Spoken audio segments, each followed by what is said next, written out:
আমাদেরকে একটু রহমত নিয়ে তার সন্তান তার নিয়মিত এই দুরূদের আমল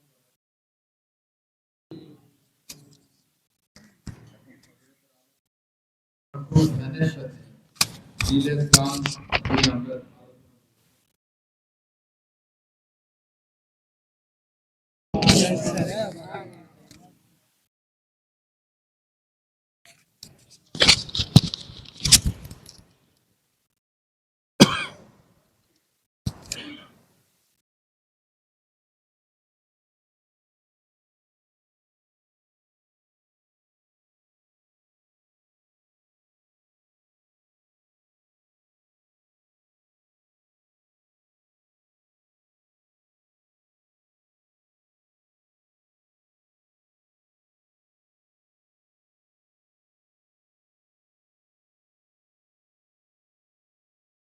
الحمد لله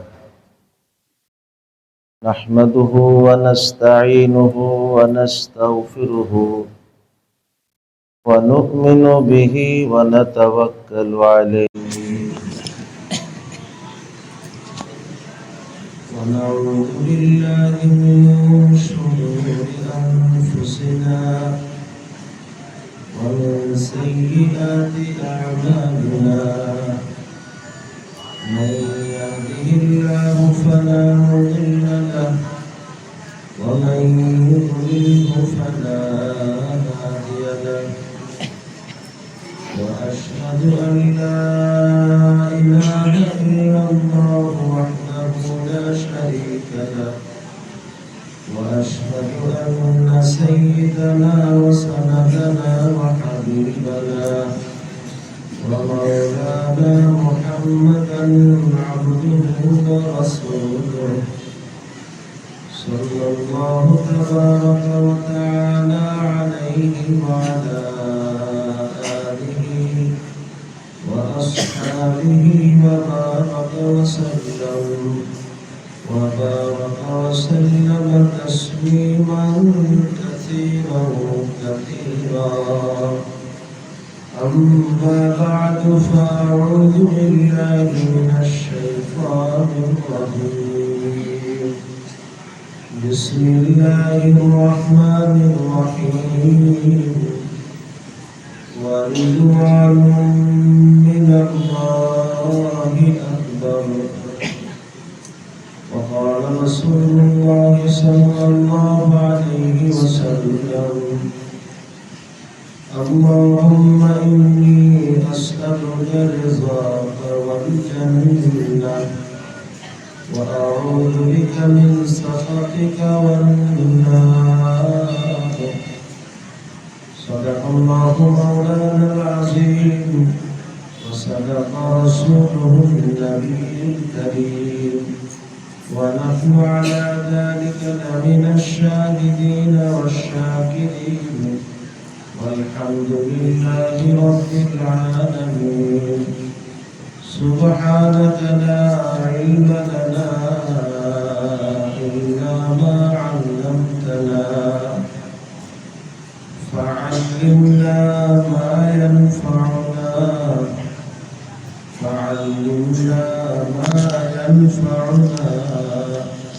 وانفعنا بما علمتنا وزدنا علما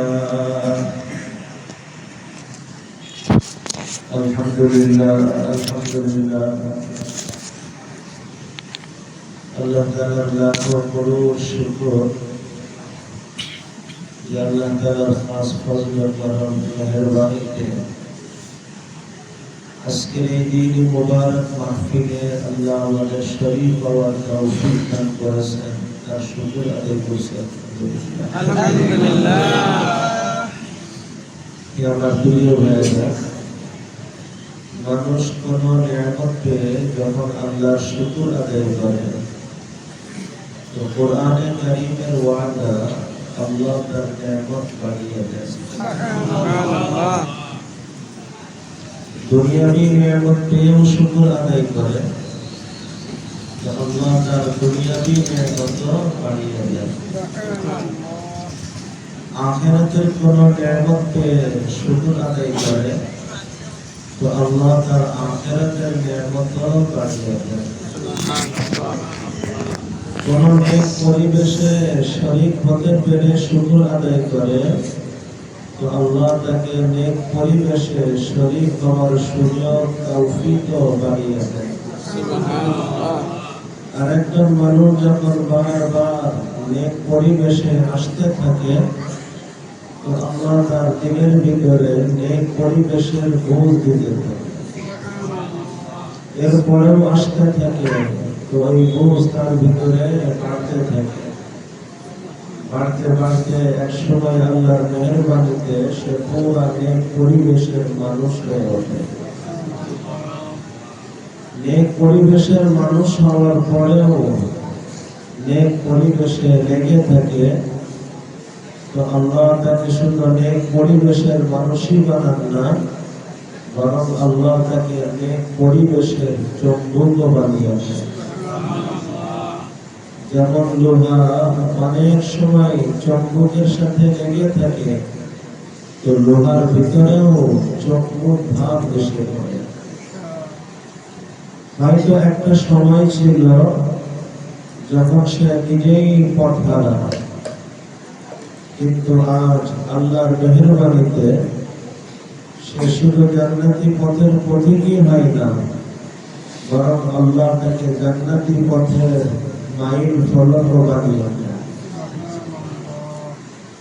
যে মাইল ফলক দেখে দেখে অনুসরণ করে করে বহু পথহারা মানুষ জান্নাতের পথ পেতে থাকে, জান্নাতের পথ চলতে থাকে, আর জান্নাত পর্যন্ত পৌঁছতে থাকে।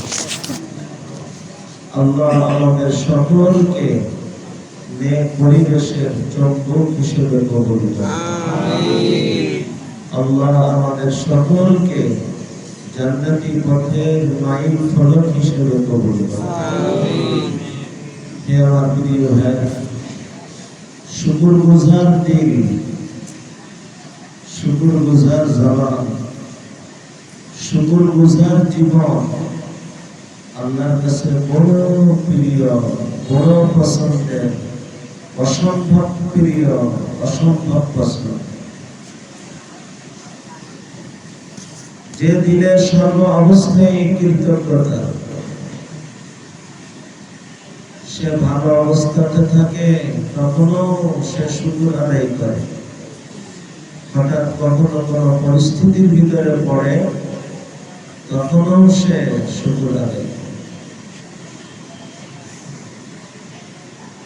প্রশ্ন হতে পারে পরিস্থিতির ভিতরে পড়ে শুকর আদায় কিভাবে?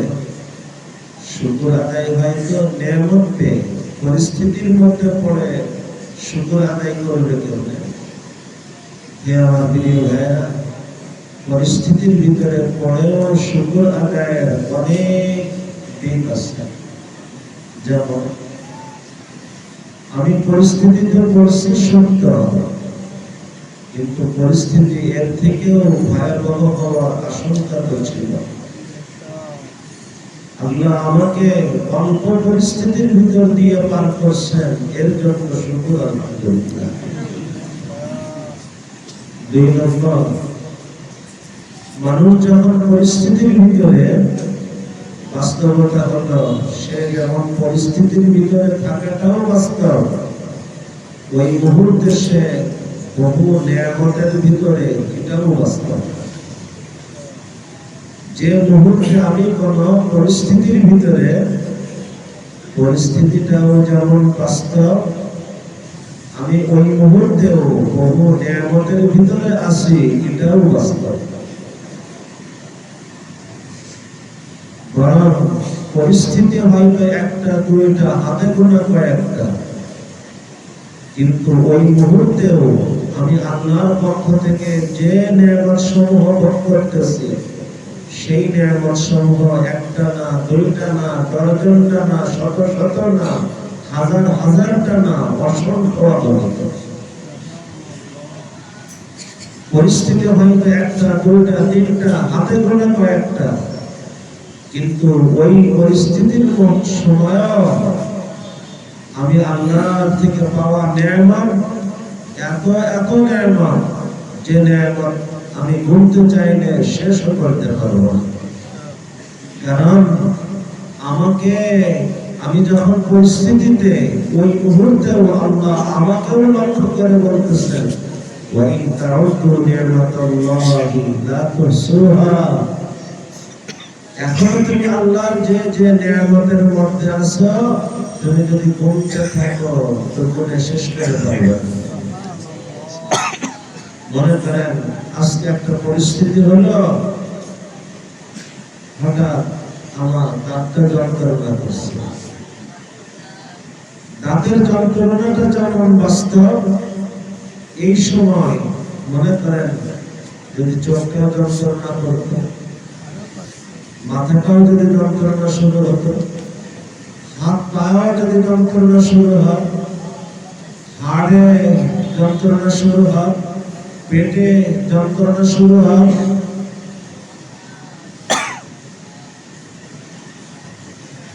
বাস্তবতা হলো আমি এক দাঁতের সমস্যাতে, কিন্তু ওই মুহূর্তে আমি কত কত নেয়ামতে আমার চোখ নেয়ামত হিসেবে ভোগ করতেছি, হাত পা দিয়ে আল্লাহ নেয়ামত ভোগ করতেছি, আমার শরীরের মাথা থেকে পায়ের তলা পর্যন্ত হিসাব করি সব স্থানেই তো আমি স্বাভাবিক আছি। হয়তো একটা স্থানে আমার অসুবিধা, একটা লোক আমার পিছনে পড়ছে, কিন্তু এই মুহূর্তেও আমার ভাইকে শত শত মানুষ তারাও যদি আমার পিছনে পড়ত।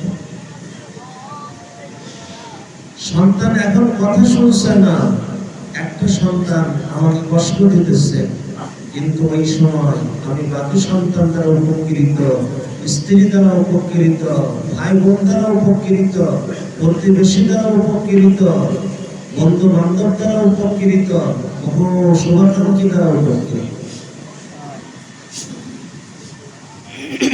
আর কায়নাতের সব কিছু যে আমার উপকারে, এগুলো তো আছেই আপনার। আসমান তখন আমার উপকারে, জমিন তখন আমার উপকারে, আলো বাতাস তখন আমার উপকারে, কায়নাতের প্রতিটি জাররা জাররা আমার উপকারে।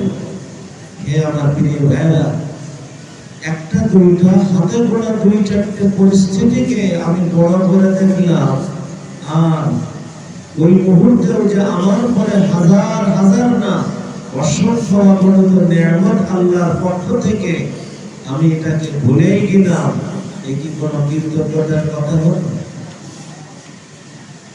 কৃতজ্ঞতার ভাবনা হলো, আল্লাহ আমি এই মুহূর্তে দুইটা অসুবিধার ভিতরে, কিন্তু মানে বাস্তব হলো, সত্য হলো, এই মুহূর্তেও আমি হাজার হাজার নিয়ামত ভোগ করতেছিলাম। আল্লাহ যখন দেখবে বান্দা পরিস্থিতির ভিতরে পড়ে, সে তার অসুবিধাটাকে ছোট করে দেখে আর সুবিধাকে বড় করে দেখে, সে আল্লাহকে বলে, আল্লাহ আমি তো এই মুহূর্তেও হাজার হাজার নিয়ামত ভোগ করতেছি, আপনার হাতে গোনা এই দুইটা অসুবিধায় আমি দুর্বল। আল্লাহ আপনি যখন হাজার সুবিধা দিয়ে রাখছেন, এই দুইটা অসুবিধা আমার থেকে সরায় দেন। আল্লাহ দেখবেন বান্দা অসুবিধার ভিতরে পড়েও, সেই অসুবিধাটাকে ছোট করে ভাবে, আর আমার থেকে পাওয়াকে সে বড় করে ভাবে, বড় করে দেখে, বড় করে তুলে ধরে, আর আমার কাছে আবেদন করে, আল্লাহ আল্লাহ আমার এই ছোট্ট দুটো অসুবিধা আপনি সমাধান করে দেন। আল্লাহ খুশি হয়। হে আমার প্রিয় ভাইরা, 3 নম্বর, আমি যে বিষয়ে অসুবিধাতে বাস্তবতা কি এমন না, এই অসুবিধাটা মাত্র 2 দিন থেকে, 2 সপ্তাহ থেকে, 2 মাস থেকে, 2 বছর থেকে, অথচ এই লাইনেও আমি বছর বছর হয়তো যুগ যুগ থেকে উপকৃত। মনে করেন আমার এই দাঁত 2 দিন থেকে যন্ত্রণা করছে, কিন্তু 2 দিন আগে বছর বছর এই দাঁতের আমি উপকৃত হই নাই। আজকে দোকানে এবছর লাভ চাইতেছে, অসুবিধা হইতেছে, এই দোকান থেকেই আমি বছর বছর লাভবান কি হই নাই। আমার জমিনে এবছর ফসল মার গিয়েছে, এটা যেমন সত্য, এই জমিন থেকে আমি পিছনে বছর বছর উপকৃত হয়েছি, এটাও তো সত্য। এই কেমন অকৃতজ্ঞতা হবে, আমি একবারে অসুবিধাটাকে বড় করে দেখলাম, শতবার আমি যে সুবিধাটা পাইলাম এটাকে একদম ভুলেই গেলাম। হে আমার প্রিয় ভাইরা, আর অসুবিধার ভিতরে, কিন্তু অসুবিধা এর থেকেও ভয়াবহ হওয়ার আশঙ্কা তো ছিল। আল্লাহ কোন অসুবিধার ভিতর দিয়ে আমাকে পার করছেন, এর শুকর আদায় হওয়া উচিত। আমি হাতে গোনা 1টা 2টা 3টা 5টা অসুবিধার ভিতরে, কিন্তু ওই মুহূর্তেও আমি আল্লাহ থেকে পাওয়া 1টা না 1000টা না অসংখ্য অসংখ্য নিয়ামত ভোগ করতেছি, এটাও তো বাস্তব। যে লাইনে অসুবিধা, এই অসুবিধাটা মাত্র 2 দিন থেকে হয়তো, এর আগে বছর বছর হয়তো যুগ যুগ আমি উপকৃত হয়েছি, এটাও তো বাস্তব। হে আমার প্রিয় ভাইরা, হে আমার প্রিয় ভাইরা, বান্দা যখন এই কথাগুলিকে বুঝে নেয় আর আল্লাহর কাছে বলে, মালিক আমি অসুবিধার ভিতরে, এটা যেমন সত্য, কিন্তু আমি তো আপনার থেকে হাজার হাজার নিয়ামত এখনো ভোগ করতেছি। মাওলা, আমি হাতে গোনা 2টা অসুবিধাতে, কিন্তু অসংখ্য লাইনে আমি সুবিধা ভোগ করতেছি। আল্লাহ, আমি আপনার শুকর আদায় করতেছি। যে দিকে অসুবিধা, এই লাইনেও আমি বছর বছর সুবিধা পেয়েছি। আল্লাহ যখন দেখে বান্দা অসুবিধার ভিতরে থেকেও আমার থেকে পাওয়া সুবিধাকে স্মরণ করে, আল্লাহ যখন দেখেন বান্দা অসুবিধার ভিতরে পড়েও আমার থেকে পাওয়া সুবিধাকে বড় করে দেখে, বড় করে ভাবে, আর বান্দা শেষে আবেদন করে, আল্লাহ আমি দুর্বল, আপনি যখন হাজার দিক দিয়ে সুবিধা দিচ্ছেন, এই 2টা অসুবিধা যদি আপনি দয়া করে সমাধান করে দেন, আমি বড় কৃতজ্ঞ হব, আমার বড় সহজ হবে, আমার বড় উপকার হবে। আল্লাহ খুশি হন, আল্লাহ খুশি হন। খুশি হয়ে কি লাভ হয়? সর্বপ্রথম কৃতজ্ঞতার কারণে এই অসুবিধার মধ্যে থাকা অবস্থায় অসুবিধার অনুভূতি তার কম লাগে। কষ্ট তো থাকে, কিন্তু কষ্টের অনুভূতি কম হয়ে যায়। 2, আল্লাহ খুশি হন, অসুবিধাকে আল্লাহ দ্রুত সরায় দেন, পিছনের অবস্থা আল্লাহ তাকে ফিরায় দেন। আল্লাহ মেহেরবান হন, পিছন থেকে উন্নত অবস্থা আল্লাহ তাকে দান করেন। আর সব থেকে বড় পাওয়া, আল্লাহ এই মানুষটার পরে এতটা খুশি হন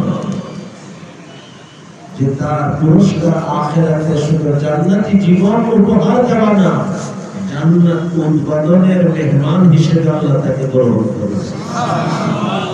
এক হলো জান্নাতি জীবন পাওয়া, আর এক হলো জান্নাত উদ্বোধনের মেহমান হতে পারা। এক হলো জান্নাতি জীবন পাওয়া, আর এক হলো জান্নাত উদ্বোধনের মেহমান হতে পারা। এমন বিরল সৌভাগ্য আল্লাহ তাআলা আমাকে আপনাকে দান করবেন। যদি এই একটা গুণ অর্জন করতে পারি, পরিস্থিতি যাই হোক, অবস্থা যাই হোক, আমি অসুবিধাকে ছোট করে দেখব, আল্লাহ থেকে পাওয়া সুবিধাকে বড় করে দেখব, আর সেই সুবিধাকে বেশি বেশি স্মরণ করে আমি আল্লাহর শুকর আদায় করব। হে আমার প্রিয় ভাইরা, অসুবিধার ভিতরেও কৃতজ্ঞতা, কষ্টের ভিতরেও কৃতজ্ঞতা, এটা তো কোনো কঠিন বিষয় না। আমরা তো হর হামেশা দুনিয়ার বহু স্থানে করে থাকি। অসুস্থ হয়েছে, ডাক্তারের কাছে গিয়েছে, ডাক্তার যখন ইনজেকশন ফোটায় মজা লাগে না কষ্ট লাগে? চোখে পানিও এসে উফ উফ আওয়াজও বের হয়, কিন্তু সে তার ভিতরে এমন এক বুঝ রাখে যে বুঝের কারণে সে ডাক্তারের ফিও আদায় করে, সাথে শুকরিয়াও আদায় করে। ডাক্তার তাকে ফুটাইতেছে, ব্যথা পাইতেছে, উফ উফ আওয়াজ বের হইতেছে, কিন্তু এ সত্ত্বেও সে ডাক্তারকে টাকাও দিতেছে। শুধু টাকা না, আবার শুকরিয়াও আদায় করতেছে। কেন?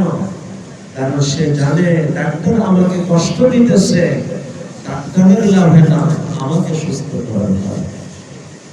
ডাক্তার আমাকে কষ্ট দিতেছে, ডাক্তারের কোনো লাভে না, আমাকে সুস্থ করার লাভে। হে আমার প্রিয় ভাইরা, এই বুঝটাই আমি যদি আমার মাওলার ব্যাপারে গ্রহণ করে নিতে পারি, আমার জীবনে কোনো কষ্ট আসে, আমার জীবনে কোনো অবস্থা আসে, এই কষ্ট এই অবস্থা আমার আল্লাহর কোনো লাভে না, আমার কোনো লাভে, আমার কোনো উপকারে, আমার আখিরাতের উপকারে। আমার কি কি উপকার, এক লম্বা আলোচনা, যেদিকে আজ আমি আলোচনায় যাইতে চাইতেছি না। পিছনেও এই ব্যাপারে মাঝে মাঝে কিছু কথা বলছে, কিন্তু এতটুকু কথা নিশ্চিত, আল্লাহ আমাকে যখন কোনো পরিস্থিতির ভিতরে রাখে, এই পরিস্থিতির ভিতরে রেখে আল্লাহর কোনো উপকার হয় না। এই পরিস্থিতি মূলত আমার উপকারের জন্য, এই পরিস্থিতি মূলত আমার উপকারের জন্য। আল্লাহ আমাকে, আমাদের সকলকে সর্ব অবস্থায় কৃতজ্ঞ হওয়ার তৌফিক দান করেন, শুকরগুজার হওয়ার তৌফিক দান করেন। পরিস্থিতির ভিতরে পড়েও সে শুকর যেন আদায় করে, অবস্থার ভিতরে থেকেও যেন সে শুকর আদায় করে, বিপদের মধ্যে থেকেও সে যেন শুকর আদায় করার মতো মানসিকতা গ্রহণ করতে। আল্লাহ এমন মানুষ আল্লাহ আমাকেও বানান, আমাদের সবাইকে আল্লাহ বানান। হে আমার প্রিয় ভাই, আমি আজ আপনাদের সামনে কোরআনে কারীমের একটা আয়াত তিলাওয়াত করেছি। রাসূল করিম সাল্লাল্লাহু আলাইহি ওয়াসাল্লামের একটা হাদিস শুনিয়েছি।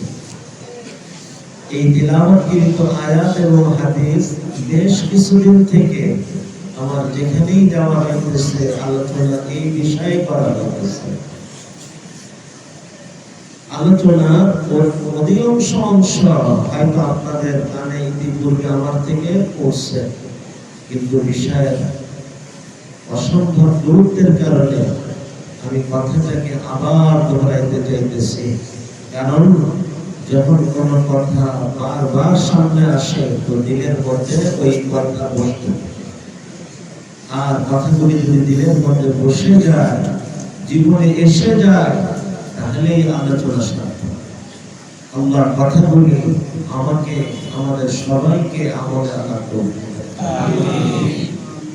আমার প্রিয় ভাইরা, এই পৃথিবীতে আমরা কেউ কি এসেছি না আমাদেরকে আনা হয়েছে? আমরা কি এমনি এমনি তৈরি হয়েছি না আমাদেরকে কেউ সৃষ্টি করছে? মনে রাখা, যিনি আমাদেরকে সৃষ্টি করছেন তিনি আমাদেরকে দুনিয়াতে আনছেন। আমার প্রিয় ভাইরা,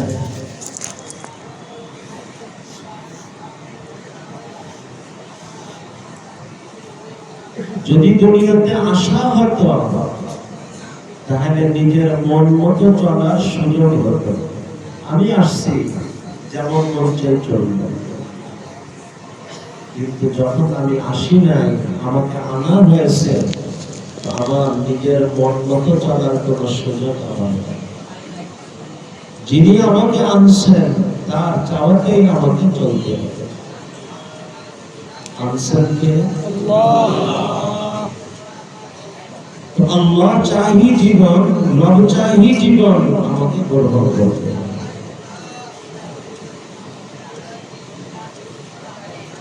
যিনি আমাকে আনছেন, যিনি আমাকে সৃষ্টি করছেন, তিনি যে উদ্দেশ্যে আমাকে সৃষ্টি করছেন, সেই উদ্দেশ্যে যদি আমি উত্তীর্ণ হতে পারি, তাহলেই বলা যাবে আমি আমার সৃষ্টির উদ্দেশ্যে উত্তীর্ণ, আমার জীবনটা উত্তীর্ণ।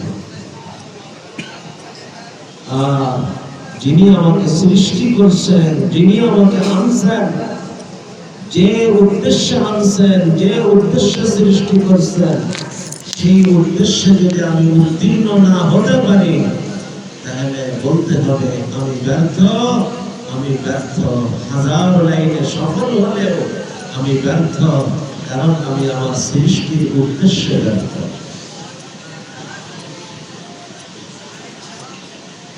সফলতা ব্যর্থতা মূলত আমাদের সৃষ্টি যে উদ্দেশ্যে, সেই উদ্দেশ্যে সফলতা ব্যর্থতার সাথে সম্পৃক্ত।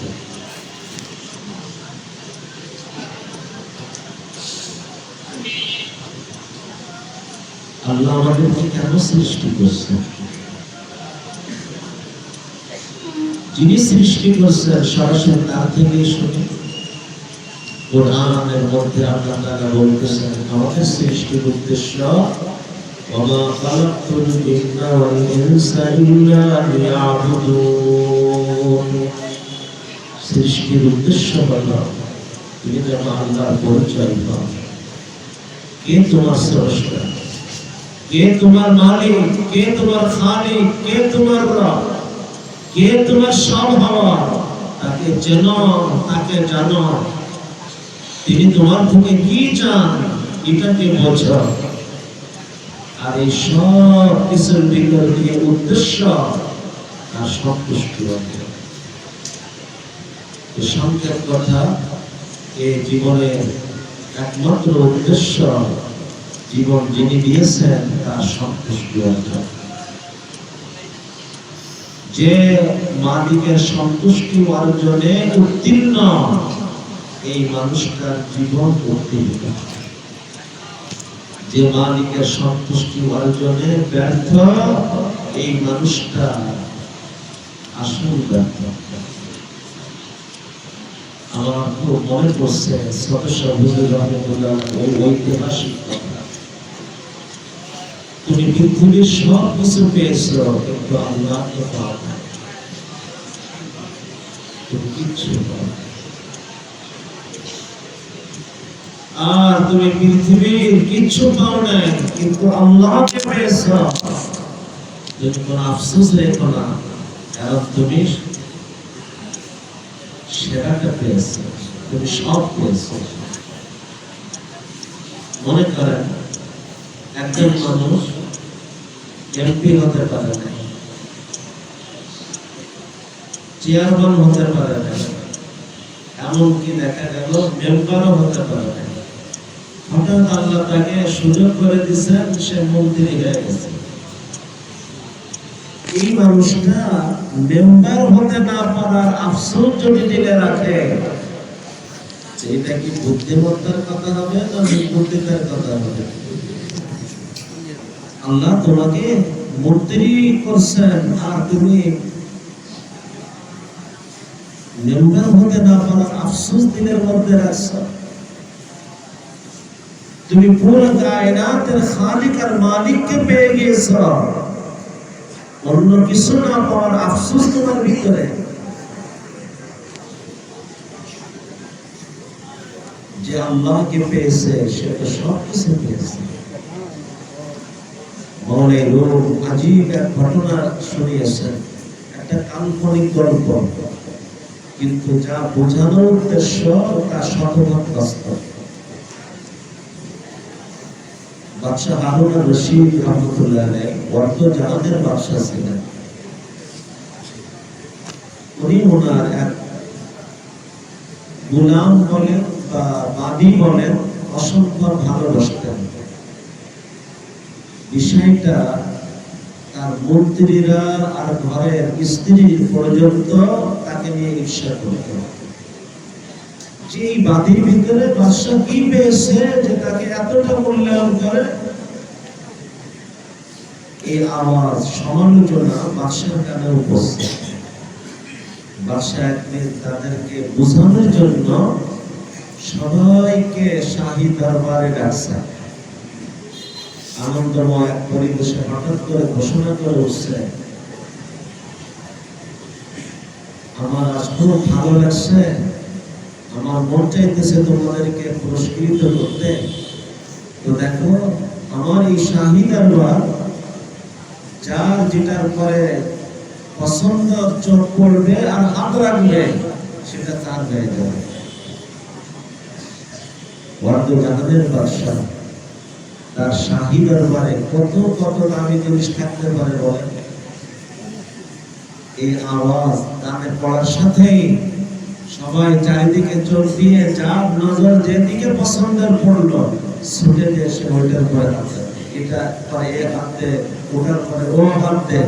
কিন্তু ওই যে বাদী যাকে উনি সব থেকে ভালোবাসতেন, এই বেচারি কোনোটার দিকে না যে আস্তে করে উঠে এসে বাদশার মাথায় হাত দিয়ে দাঁড়ায় আছে। বাদশা বলতেছেন, আরে পাগল, আজকের এত সুবর্ণ মুহূর্তে তুমি কোনোটা গ্রহণ না করে আমার মাথায় হাত দিয়ে দাঁড়ায় আছো কেন? পাগলামি পাগলামি।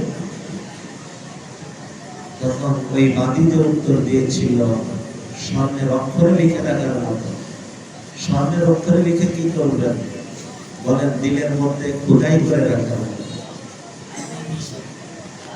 বলতেছেন, বাদশা আপনি যখন ঘোষণা করলেন আমি ভাবলাম এই শাহী দরবারে তো বহু দামি মূল্যবান জিনিস আছে, আমি কয়টার দিকে দৌড়াবো আর কয়টার পরে হাত রাখতে পারবো। কিন্তু পরক্ষণেই ভাবলাম শুধু এই শাহী দরবার না, এই দরবারের ভিতরে আর এই দরবারের বাহিরেও যা কিছু সব কিছু তো আপনার। আর আপনার ঘোষণার পথে আজকের যে যেটার উপরে পছন্দ করে হাত রাখবে সেটা তার হবে। আপনার ঘোষণার পথে আমি তো পছন্দ করে আপনার মাথায় হাত রাখছি, এই আশায় যে আপনি যদি আমার হয়ে যান, এই শাহী দরবার কেন, শাহী দরবার এবং বাহিরের সবকিছু তো আমার হয়ে যাবে।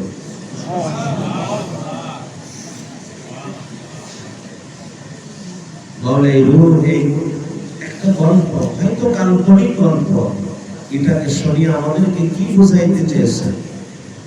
যে মুসলমান, তুমি দুনিয়ার কয়টার দিকে দৌড়াবে, কয়টাকে অর্জন করবে? দেখো, পুরো কায়নাতের সব কিছুর মালিক শুধু এই দুনিয়া না, দুনিয়া আখিরাত সব কিছু একমাত্র মালিককে আল্লাহ। ওই আল্লাহকে পেয়ে যাওয়ার চেষ্টা করো। যদি তুমি আল্লাহকে পেয়ে যাও, কায়নাতের সব কিছু তো তোমার হয়ে যাবে। কয়টার দিকে তুমি দৌড়াবে, কয়টার পরে তুমি হাত রাখবে, কয়টাকে তুমি অর্জন করতে পারবে। কিন্তু মনে রেখো, কায়নাতের সব কিছু এর মালিক তো আমার আল্লাহ। শুধু দুনিয়ার সব কিছু না, দুনিয়ার সব কিছুর মালিকও তিনি, আখিরাতের সব কিছুর মালিকও তিনি। ওই মাওলাকে যদি তুমি তোমার করে পেয়ে যাও, দেখবে সব কিছু তোমার হয়ে যাবে, সব কিছু তোমার হয়ে যাবে। তুমি শুধু তোমার মাওলার হও, মাওলা তোমার হবে। আর মাওলা যদি তোমার হয়ে যায়, সব কিছু তোমার হয়ে যাবে। আলো তোমার, বাতাস তোমার, আসমান জমিন তোমার, কায়নাতের সব কিছু তোমার, তোমার তোমার। আল্লাহুল মাওলা ফালাহুল মুলক। একজন আল্লাহকে চাওয়া মানুষের জাজবে এমনই হয়। হাকিমুল হযরত থানভী রাহমাতুল্লাহি আলাইহি বড় চমৎকার। শুধু আল্লাহকে পাওয়ার আবেগ রাখা মানুষের এক আজীব ঘটনা শুনেছেন। এটা কাল্পনিক না, এটা বাস্তব। আল্লাহর এক প্রিয় বান্দা, মানে আল্লাহকে উদ্দেশ্য বানানো, কেমন উদ্দেশ্য বানানো, এর এক অতুলনীয় উদাহরণ। আল্লাহর এক প্রিয় বান্দা মৃত্যুর সময় আল্লাহ তাআলা 8 জান্নাতের দৃশ্য তার সামনে তুলে ধরেছেন। হাদিসে আসছে, আল্লাহর প্রিয় বান্দাদের মৃত্যুর সময় আল্লাহ জান্নাতের দৃশ্য ফেরেশতাদের মাধ্যমে তার সামনে তুলে ধরে। এইগুলো দেখার কারণে তার আখিরাতের ঝোঁক আরো বেড়ে যায়, জান দেওয়া তার কাছে সহজ হয়ে যায়। তো এই লোকটা আটও জান্নাতের দৃশ্য তার চোখের সামনে। আমার আপনার সামনে যদি এমন ঘটনা ঘটতো কেমন মনে হতো? জীবন সার্থক, জীবন সার্থক। যে মৃত্যুর আগে জান্নাতের দৃশ্য আমার সামনে আল্লাহ তুলে ধরছেন। কিন্তু এ ছিল শুধুমাত্র আল্লাহকে চাওয়া একমাত্র। যখনই তার সামনে আটও জান্নাতের দৃশ্য সামনে আসছে, ও মনঃপূর্ণ হয়ে পড়ছে, ব্যথিত হৃদয়ে মুখ ঘোরায় গেছে। আর আল্লাহর দিকে মোতাবাজ্জিহ হয়ে সে একটা কবিতা আবৃত্তি করছে। আল্লাহ, আজ ওই কবিতা আমাদের মতো শুকনো হৃদয়ের মধ্যেও আগুন ধরা। إن كان منزلتي في حبك ما أرى إن كان منزلتي في حبك ما أرى فقد ضيعت عمري وأيامي আল্লাহ, সারা জীবন তো শুধু আপনাকে পাওয়ার আশা নিয়ে এই মেহনত মুজাহাদা কোরবানি করছে। আল্লাহ, এই সব কিছুর প্রতিদান যদি এই হয় যা এই মুহূর্তে আপনি দেখাইলেন, আল্লাহ আমি আমার জীবন নষ্ট করছি।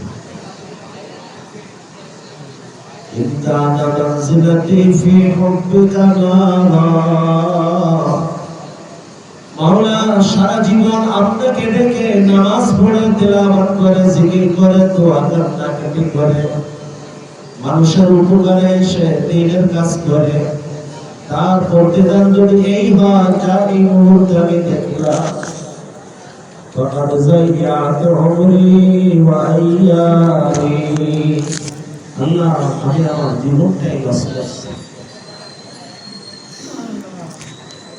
আমি তো এগুলোর জন্য করছিলাম না, আমার তো চাওয়া ছিল মালিক শুধু আপনাকে পাওয়া, শুধু আপনার সন্তুষ্টি অর্জন, শুধু আপনাকে সামনে পাওয়া।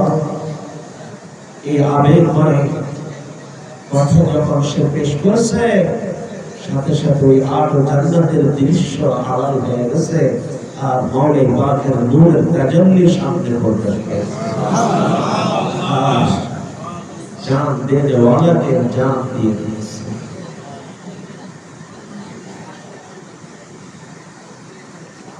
এটাই জীবনের চাওয়া। আল্লাহুম্মা ইন্নী আসআলুকা লাযযাতান নাযারি ইলা ওয়াজহিক ওয়াশ-শাওকা ইলা লিকাইক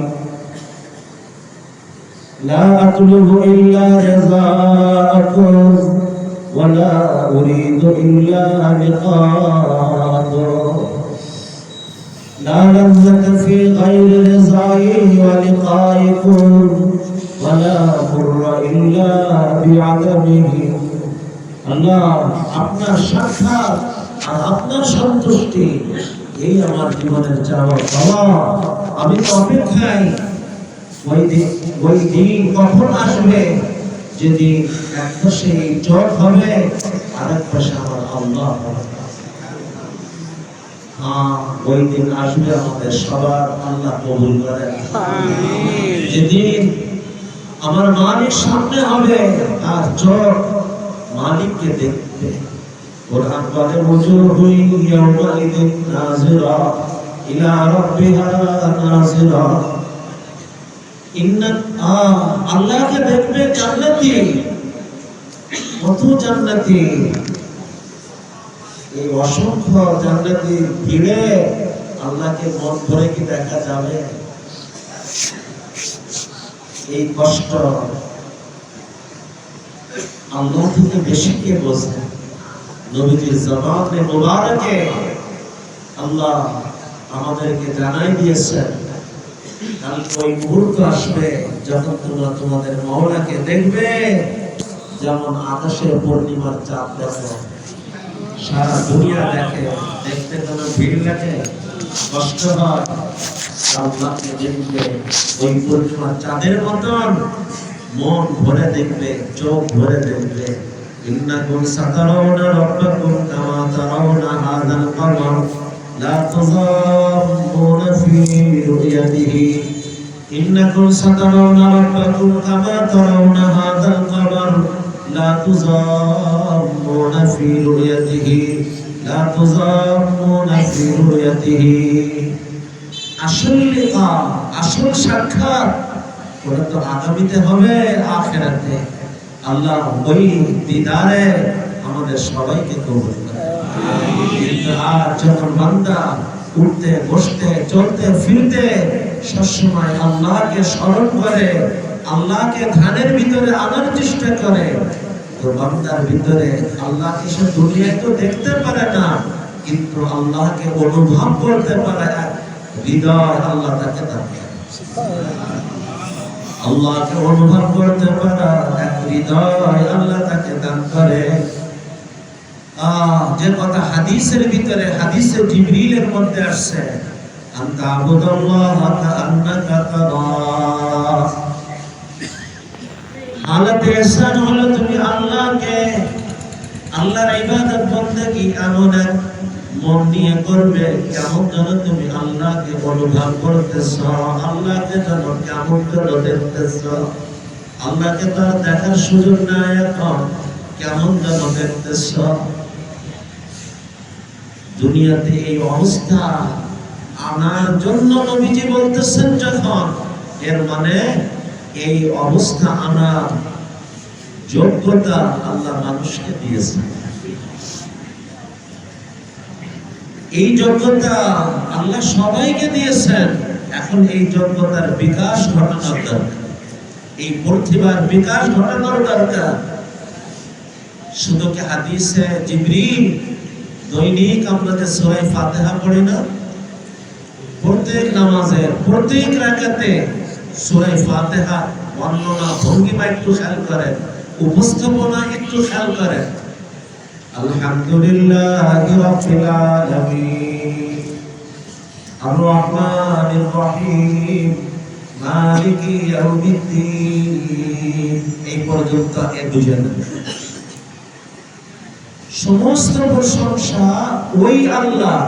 দেখেন তো, আল্লাহকে সামনে রেখে বলতেছেন, আড়ালে রেখে, আড়ালে রেখে। সমস্ত প্রশংসা ওই আল্লাহ। কোন আল্লাহ? যিনি রহমান, যিনি রহিম, যিনি মালিক ইয়াউমিদ্দিন। সমস্ত প্রশংসা ওই আল্লাহর, আড়ালে রেখে। কোন আল্লাহ? যিনি রব্বুল আলামিন, যিনি রহমান, যিনি রহিম, যিনি মালিক ইয়াউমিদ্দিন। এই কথাগুলো বলে এরপরে শব্দটা আবার খেয়াল করেন, ইয়াকা না'বুদু ওয়া ইয়াকা নাস্তাঈন। আল্লাহ, আমরা আপনার ইবাদত করি। আরে এত সময় তো আড়াল থেকে আল্লাহকে স্মরণ করতেছিলে, হঠাৎ করে জিনিস আমাকে আপনাকে আড়াল থেকে মাওলার সামনে এনে দিল। এত সময় কথা বলতেছিলে, সমস্ত প্রশংসা ওই আল্লাহ, যিনি রব্বুল আলামিন, যিনি রহমান, যিনি রহিম, যিনি মালিক ইয়াউমিদ্দিন। হঠাৎ করে সামনে এসে বলতেছে, আল্লাহ, আমরা আপনার ইবাদত করি। এই যে আল্লাহকে সরাসরি অনুভব করে, সরাসরি আল্লাহকে ডাক দিয়ে বলতেছে, ইয়াকা না'বুদু ওয়া ইয়াকা নাস্তাঈন। আল্লাহ, আপনারই ইবাদত করি, আপনারই সাহায্য প্রার্থনা করি, আবেদন করতেছি। ইহদিনাস সিরাতাল মুস্তাকিম। আল্লাহ আমাদেরকে সিরাতে মুস্তাকিমের হিদায়াত দান করেন। দেখেন তো, এই কথাগুলিকে আড়ালে থেকে বলতেছে নাকি আল্লাহকে সামনে নিয়ে কথা বলতেছে? ইহদিনাস সিরাতাল মুস্তাকিম, ইহদিনাস সিরাতাল মুস্তাকিম, সিরাতাল লাযীনা আন'আমতা আলাইহিম গায়রিল মাগদুবি আলাইহিম ওয়ালাদ-দাল্লিন। এ পর্যন্ত বলে এরপরে বলতেছে আমিন, আমিন সম্বোধন করে আল্লাহ কবুল করে নেন। তুমি তো আড়ালে ছিলে, হঠাৎ কোন জিনিস তোমাকে আল্লাহর সামনে এনে দিল। লক্ষ্য করেন ওখানে আল্লাহর কিছু গুণ শুধু আলোচনা হয়েছে, আর কিছু না। তিনি রব্বুল আলামিন, তিনি রহমান, তিনি রহিম, তিনি মালিক ইয়াউমিদ্দিন। এই সব কথার প্রতিটি কথা আল্লাহর গুণবাচক কথা।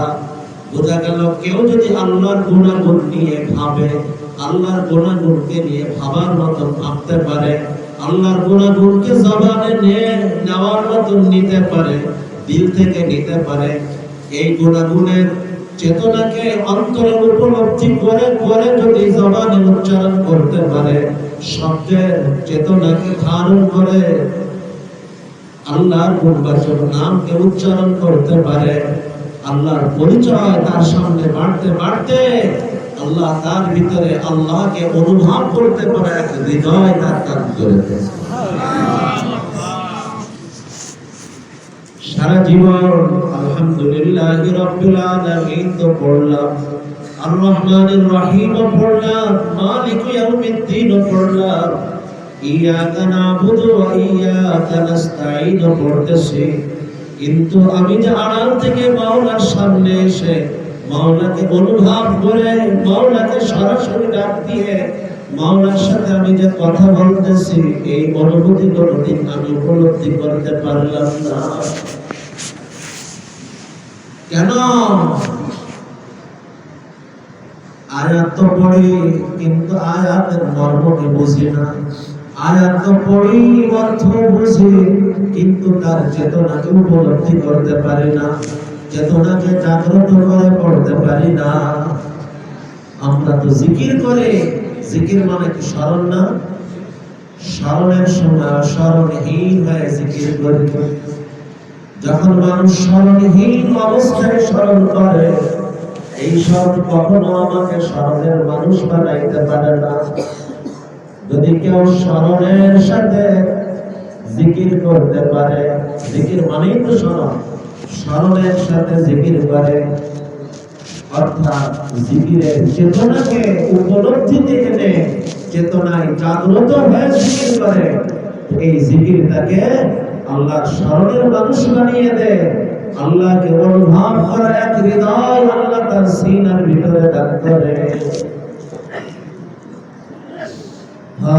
কথা অনেক দূরে চলে গেছে।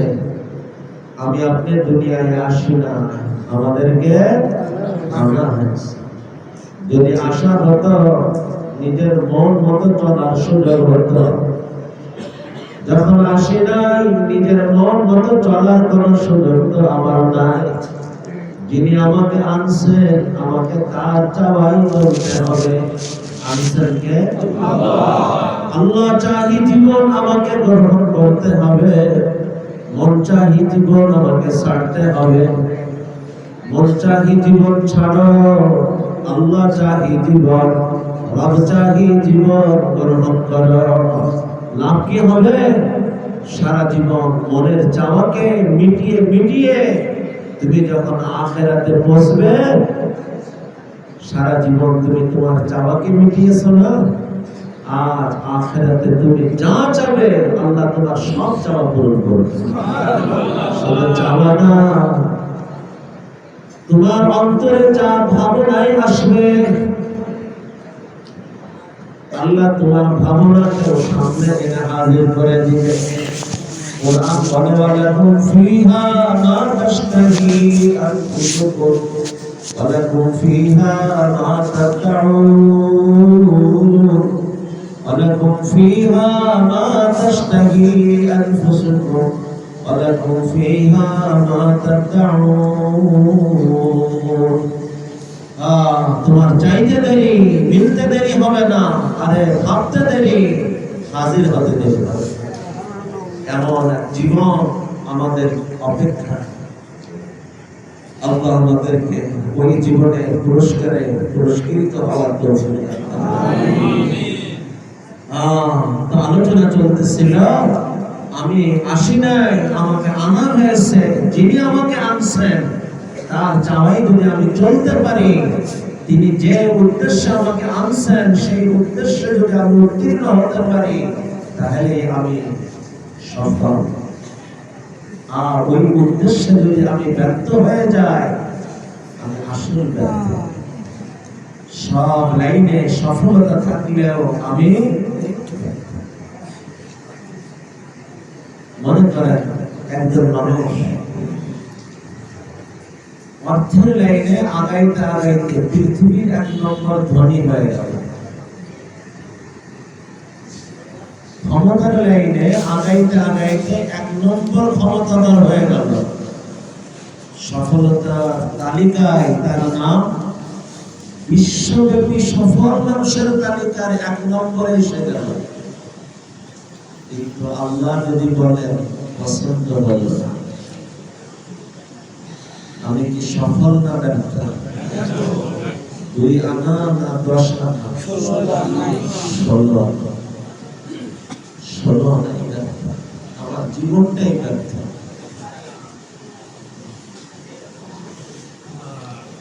আর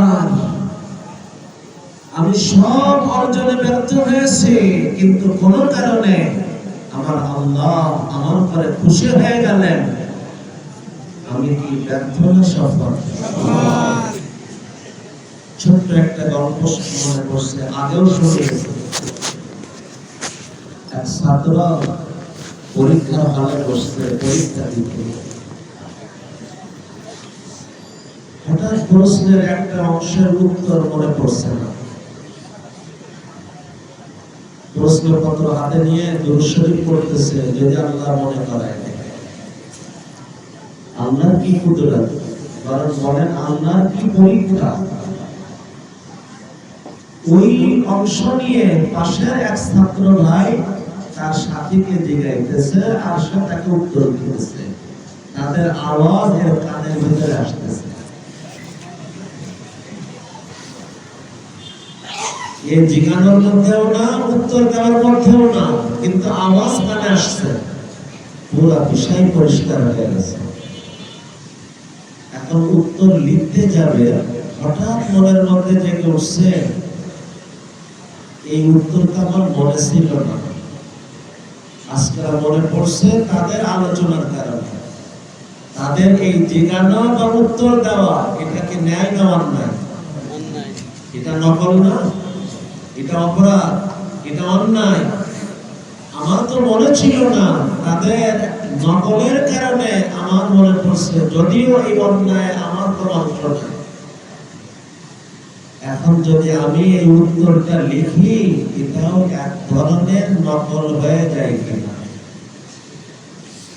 এই কথা মনে আসার সাথে সাথে এই অংশের উত্তর না দিয়ে পরবর্তী অংশের উত্তর লিখতেছে। পুরো বিষয় পরিষ্কার হওয়ার পরেও উত্তর না লিখে সামনে বাড়া, নিজ হাতে নিজের নম্বর কমাই নেওয়া। আমরা ছাত্র জীবনে তো সবাই কম বেশ পার করছি, মাদ্রাসা লাইনে হোক আর স্কুল লাইনে হোক। ছাত্র জীবনে একটা নম্বর পাওয়া কত বড় পাওয়া হয়। আজ পুরো উত্তর পরিষ্কার হওয়ার পরে উত্তর না লিখে সামনে বাড়া, নিজ হাতে নিজের নম্বর কমাই নেওয়া, এটা কিভাবে সম্ভব হলো? যখন তার ভিতরে এক বোধ আসছে, এখানে আমার নম্বর তো কমবে, উত্তর না লিখলে কিন্তু আসল জায়গায় আমার নম্বর বেড়ে যায়। আর উত্তর লিখলে নম্বর এখানে বাড়বে, কিন্তু আসল জায়গায় আমার নম্বর কমে।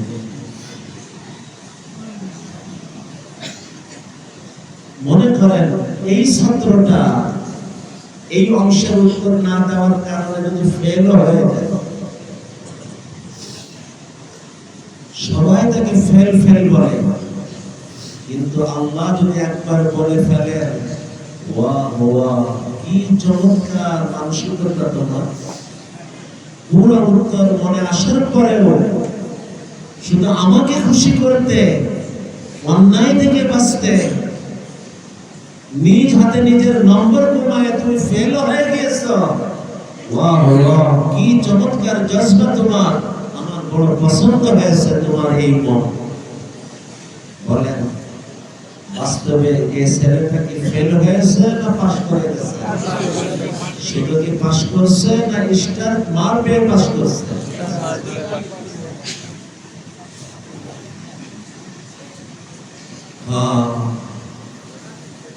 আমার জীবনের আসল পাওয়া, আমার জীবনের সেরা পাওয়া, আমার মাওলাকে পাওয়া, আমার মাওলার সন্তুষ্টি পাওয়া, এই নম্বর আমার কাছে বড় না, আমার মাওলার কাছে নম্বর আমার কাছে বড়।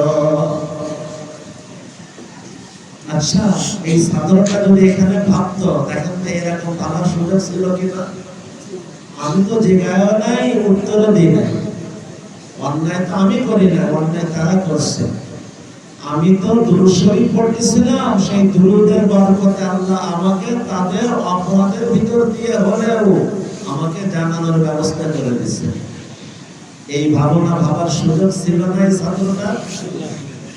মনে রাখা, আমার জ্ঞান যদি শুধু আমার পক্ষে ভাবানোর মানসিকতা জাগায়, এই জ্ঞান হলো ওই ধারার জ্ঞান যে জ্ঞান থেকে আমার নবীজি আল্লাহর কাছে পানাহ চাইতেন।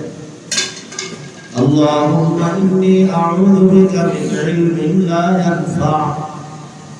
আর আমার ভিতরের জ্ঞান যদি আমাকে সাবধান হতে শেখায়, তাহলে বুঝতে হবে এই জ্ঞান হলো ওই ধারার জ্ঞান যে জ্ঞান আমার নবীজি আমার আল্লাহর কাছে প্রার্থনা করতেন। আল্লাহুম্মা ইন্নী আসআলুকা ইলমান নাফিআ।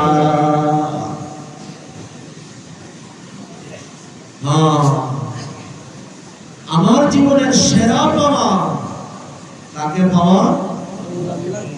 এই বাস্তবতাকে তুলে ধরার জন্য, আমার আপনার সামনে পরিষ্কার করার জন্য খুদাই নিজাম খান করে নেবা।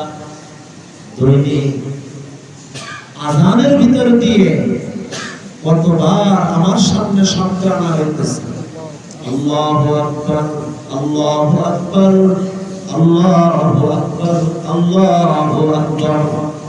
বলেন তো, আল্লাহ সব থেকে বড় না আল্লাহই একমাত্র বড়? আল্লাহই একমাত্র বড়। আল্লাহ একমাত্র। আল্লাহু আকবার মানে আল্লাহ সব থেকে বড় না, আল্লাহু আকবার মানে আল্লাহ বড়, আর বাকি সব কিছু ছোট, অতি ছোট, তুচ্ছ, অতি তুচ্ছ, নগণ্য, অতি নগণ্য। দৈনিক আযানের ভিতর দিয়ে এই চেতনাকে জাগানোর ব্যবস্থা। মুসলমান, তোমার দুনিয়ায় চলতে হাজারো বস্তু তোমার কাছে বড় হয়ে আসবে। কখনো সম্পদ বড় হয়ে আসবে, কখনো পদ বড় হয়ে আসবে, কখনো পরিবার বড় হয়ে আসবে, কখনো সন্তান বড় হয়ে আসবে, কখনো সমাজ বড় হয়ে আসবে, কখনো দল বড় হয়ে আসবে। অনেক কিছুই তোমার সামনে বড় হয়ে আসবে। মনে রেখো, বড় কিন্তু একমাত্র আল্লাহু আকবার, আল্লাহু আকবার, আল্লাহু আকবার, আল্লাহু আকবার।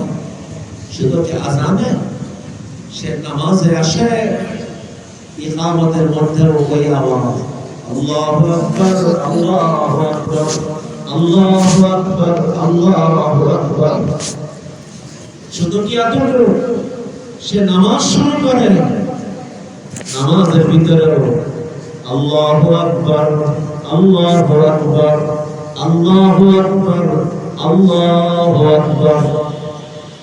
প্রত্যেক রাকাতে বলে যাও না, দুনিয়ার কোনো কিছু যেন তোমার কাছে বড় হয়ে না যায়। তোমার সামনে বড় হয়ে অনেক কিছু আসবে, পরে একটাও কিন্তু বড় না, বড় একমাত্র আল্লাহ।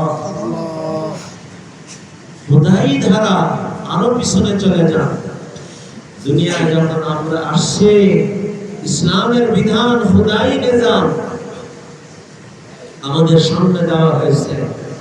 পৃথিবীর কোন আওয়াজ এই কানে পৌঁছার আগে সর্বপ্রথম যে আওয়াজ পৌঁছানোর ব্যবস্থা, সেই আওয়াজ কি? আল্লাহু আকবার, আল্লাহু আকবার, আল্লাহু আকবার, আল্লাহু আকবার। শুধু এতটুকু না, না, আলাদা আলাদা ভাবে ডান কানে আযান, বাম কানে আওয়াজ, মানে আলাদা আলাদা স্বতন্ত্র স্বতন্ত্র ভাবে ডান কানেও প্রথম আওয়াজ পৌঁছানো হইতেছে, বাম কানেও প্রথম আওয়াজ পৌঁছানো হইতেছে। বাচ্চা, তুমি দুনিয়ায় আসছো, এই দুনিয়ায় অনেক কিছু তোমার কাছে বড় হয়ে আসবে, ধোঁকা খেও না, স্লিপ হয়েও না। মনে রেখো, বড় একমাত্র আল্লাহ, বড় একমাত্র আল্লাহ। আল্লাহকে পাওয়া, বড়কে পাওয়া, আল্লাহকে পাওয়া, সেরা পাওয়া, আল্লাহকে পাওয়া, তোমার সবকিছু পাওয়া। দুনিয়ায় ঢোকার পরে সর্বপ্রথম ডান কানেও এই আওয়াজ, বাম কানেও এই আওয়াজ। এরপরে এই ধারাবাহিকতায় দৈনিক আযানের ভিতর দিয়ে সকালেও এই আওয়াজ, দুপুরেও এই আওয়াজ, বিকালেও এই আওয়াজ, সন্ধ্যায় এই আওয়াজ, রাতেও এই আওয়াজ। আল্লাহু আকবার, আল্লাহু আকবার। বাচ্চা মসজিদে আসার মতো এখনো হয় নাই, সে বাড়ি থেকেও আযানের আওয়াজ শুনে, ওই আওয়াজ, যে আওয়াজ তার কানে সর্বপ্রথম পৌঁছেছিল, দৈনিক ওই আওয়াজ তার কানে আল্লাহ পৌঁছানোর ব্যবস্থা করে দিয়েছে। মসজিদে আসে, ওই আওয়াজ তার কানে আসে। নামাজ শুরু করে, শুধু আওয়াজ আসে না, তার জবান দিয়েও বলানো হয়, বলো আল্লাহু আকবার, আল্লাহু আকবার, আল্লাহু আকবার, আল্লাহু আকবার। আল্লাহ বড়, আল্লাহকে পাওয়াই হলো বড় পাওয়া। আল্লাহকে পাওয়া মানে কি? আল্লাহকে পাওয়া মানে কি? ওয়ারিজওয়ানুন মিনাল্লাহি আকবার, আল্লাহর সন্তুষ্টি পাওয়া। আল্লাহকে পাওয়া মানে আল্লাহর সন্তুষ্টি পাওয়াই হলো জীবনের সবথেকে বড় পাওয়া। আরে পুরো শরীর কান বানায় শোনো, 8 জান্নাত পাওয়া থেকেও বড় পাওয়া আল্লাহকে পাওয়া। জান্নাত এজন্য চাই না যে জান্নাতের মধ্যে অনেক নাজ নেয়ামত আছে, জান্নাতের জন্য চাই নাজ নেয়ামত আমার লোভনীয়, কিন্তু এর থেকেও লোভনীয় আমার মালিককে পাওয়া, আমার মালিককে দেখতে পাওয়া, আমার মালিকের সন্তুষ্টি পাওয়া। ওই বুজুর্গ চেহারা ফিরাই দিয়েছে আর বলতেছে, মালিক সারা জীবন আপনাকে ডেকে, আপনাকে পাওয়ার আশা নিয়ে জীবন যে কাটিয়েছে, আজ তার পুরস্কার যদি এই হয় যা এই মুহূর্তে আমার সামনে প্রকাশ পেল, আল্লাহ আমি আমার জীবনকে নষ্টই করছি। ইন কানা মানজিলাতি ফি হুব্বিকা মা আরা ফাকাদ যায়য়াতু উমরি ওয়া আইয়ামি, ফাকাদ যায়য়াতু উমরি ওয়া আইয়ামি। আমার আসল চাওয়া কি? আমার নবী আমাকে শিখাইতেছেন, বলো আল্লাহুম্মা ইন্নী আসআলুকা রিযাকা ওয়াল জান্নাহ। হজের মাস কিছুদিন হলো, হজের থেকে মানুষ ফিরছে। দেখেন, হজের সফর বা উমরার সফর, যে কোনো সফর হোক, এই বাইতুল্লাহর মুসাফির সে সর্বপ্রথম কি আমলটা করে? গোসল করে, পোশাক পরিবর্তন করে, কাফনের সাদৃশ্য ইহরামের কাপড় পরে, এরপরে 2 রাকাত নামাজ পড়ে হজ বা উমরার নিয়ত করে তালবিয়া পড়ে। এই যে নিয়ত আর তালবিয়া পড়লো, এইটা একত্র হওয়ার মানেই হলো ইহরাম শুরু হলো, তার হজের কাজের বিসমিল্লাহ। আগের গুলো সব প্রস্তুতি খুব খেয়াল করেন, অনেক উপকারী একটা কথা। মানুষ ওই কাপড় পরাকে ইহরাম মনে করে, কাপড় পরার নাম ইহরাম না। ইহরাম হলো নিয়ত আর তালবিয়া একত্র করা। এই সময় তার কিছু বিধিবিধান আছে। সেই বিধিবিধানের মধ্যে একটা বিধান হলো সেলাইযুক্ত শরীরের কোন অঙ্গের মাপে সেলাইযুক্ত কাপড় ব্যবহার না করা। তো মূল ইহরাম হলো নিয়ত আর তালবিয়াকে একত্র করা। এই যে নিয়ত আর তালবিয়া একত্র করলো, ইহরাম শুরু হলো। এই শুরু হওয়ার পর সর্বপ্রথম আমল কি? কিতাবে আসছে একটা দোয়া পড়া হলো মুস্তাহাব। একটা দোয়া পড়া কি মুস্তাহাব। যে দোয়া এই বাইতুল্লাহ সফরের উদ্দেশ্য আমার সামনে তুলে ধরবে, বরং জীবন নামক সফরের উদ্দেশ্য আমার সামনে এনে দিবে, যে দোয়াটা আমি খুতবার পরে পড়েছিলাম, আল্লাহুম্মা ইন্নী আসআলুকা রিযাকা ওয়াল জান্নাহ, আল্লাহুম্মা ইন্নী আসআলুকা রিযাকা ওয়াল জান্নাহ, আল্লাহুম্মা ইন্নী আসআলুকা রিযাকা ওয়াল জান্নাহ ওয়া আউযু বিকা মিন সাখাতিকা ওয়ান নার। ছোট্ট এই দোয়া, আল্লাহুম্মা ইন্নী আসআলুকা রিযাকা ওয়াল জান্নাহ ওয়া আউযু বিকা মিন সাখাতিকা ওয়ান নার। এই পাঁচটা শব্দ, হে আল্লাহ আমি আপনার সন্তুষ্টি চাইতেছি, আর সন্তুষ্টি পাওয়া মানুষদের ঠিকানা যে জান্নাত হবে সেই জান্নাত চাইতেছি। আসল চাওয়া জান্নাত না আসল চাওয়া সন্তুষ্টি? আসল চাওয়া, আসল প্রার্থনা আল্লাহর সন্তুষ্টির প্রার্থনা। আর সন্তুষ্টি মিলল তো তার ঠিকানা তো জান্নাত হবে, তাই সেই ঠিকানাও চাইতেছে।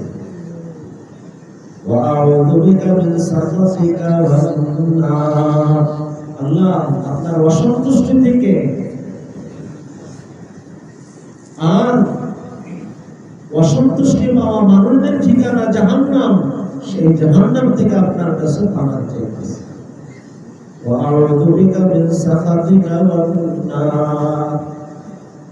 মুসলমান মনে রেখো, বাইতুল্লাহ সফরে যদি তোমার মাওলার সন্তুষ্টি মিলে যায়, তোমার এই সফরের উদ্দেশ্যে তুমি উত্তীর্ণ, বরং তোমার জীবন নামক সফরের উদ্দেশ্যে উত্তীর্ণ। আর মাওলার সন্তুষ্টি অর্জনে তুমি যদি উত্তীর্ণ হতে না পারো, তোমার এই সফরটাও ব্যর্থ, তোমার জীবনের সফর ব্যর্থ। আমার আপনার জীবনের একমাত্র উদ্দেশ্য আমার মালিকের সন্তুষ্টি।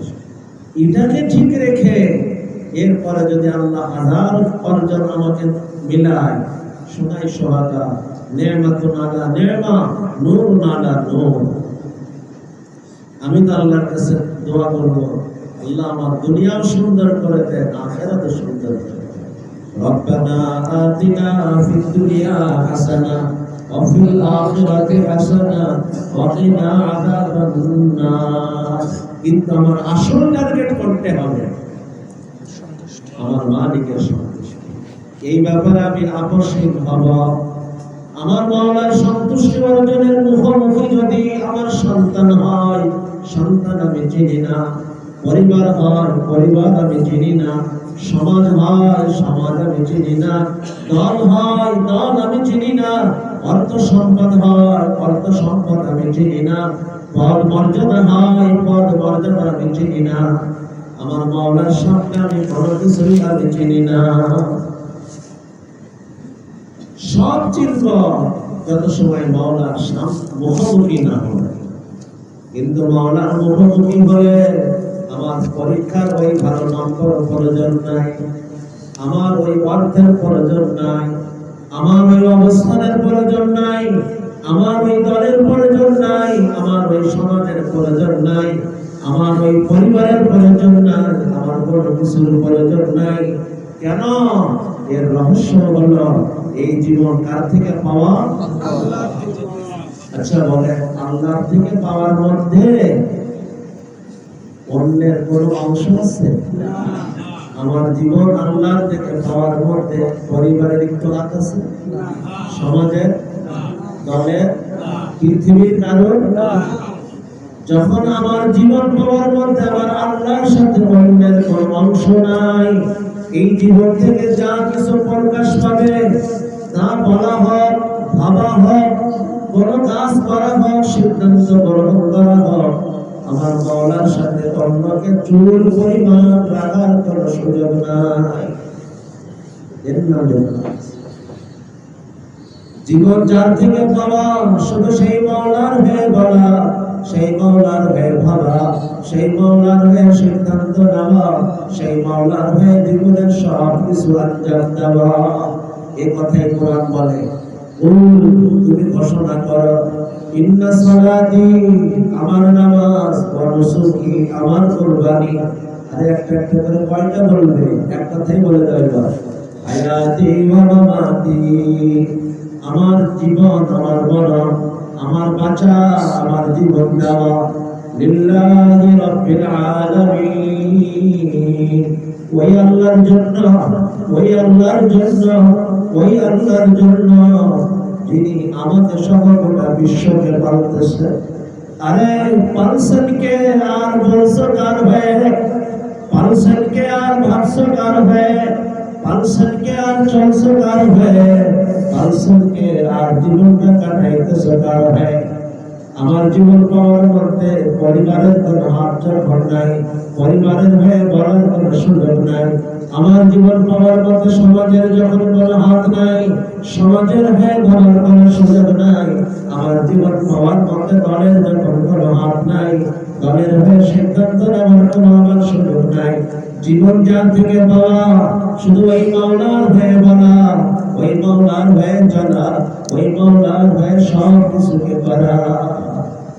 মনে রাখা, পুরা শরীরকে কাল বানায় দেন। কেউ যদি পৃথিবীর কাউকে খুশি করতে আল্লাহর অসন্তুষ্টির পথ বেছে নেয়, শেষ পর্যন্ত ওই মানুষের খুশিও সে ধরে রাখতে পারবে না। সন্তানকে খুশি করতে আল্লাহর অসন্তুষ্টির পথ বেছে নিয়েছে, শেষ পর্যন্ত ওই সন্তানকেও নিজের করে ধরে রাখতে পারবে না।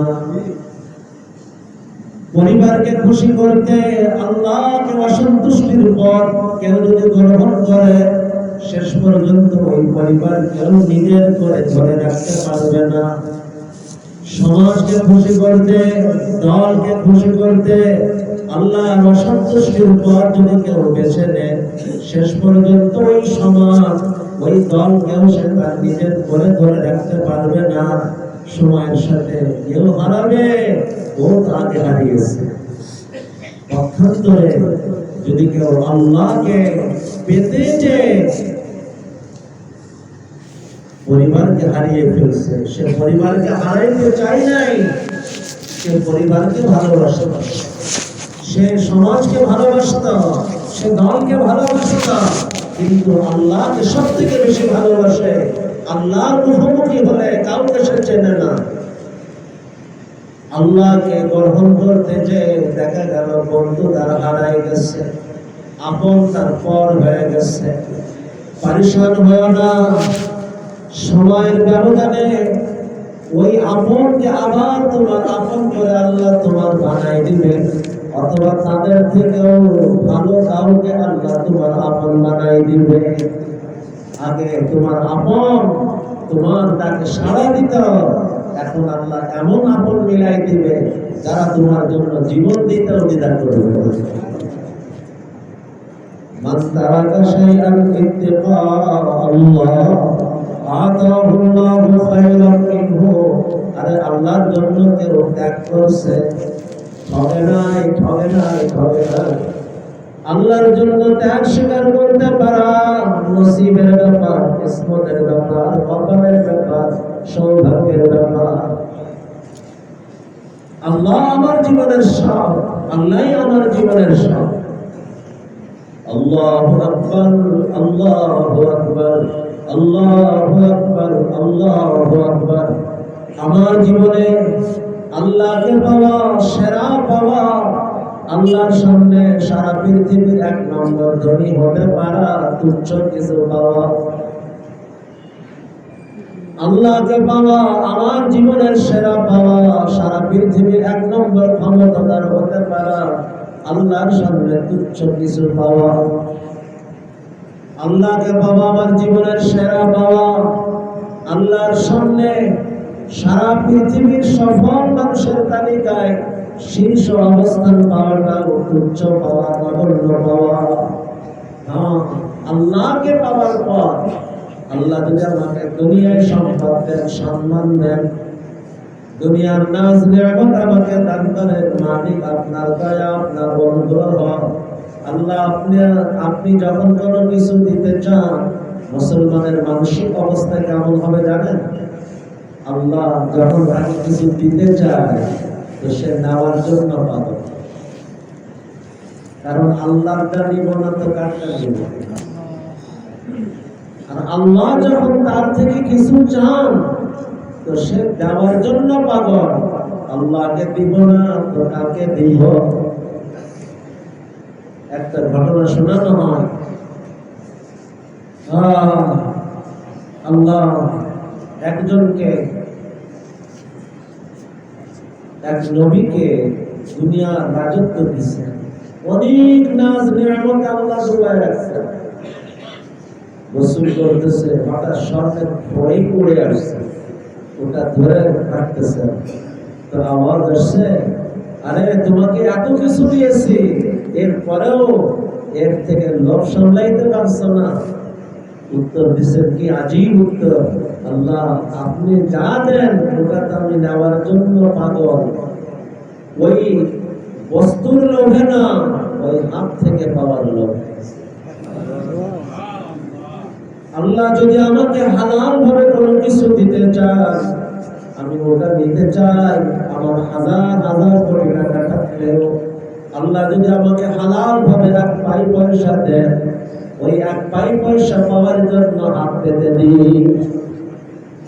ওই পয়সার লোভে না, ওই হাত থেকে পাওয়ার লোভে।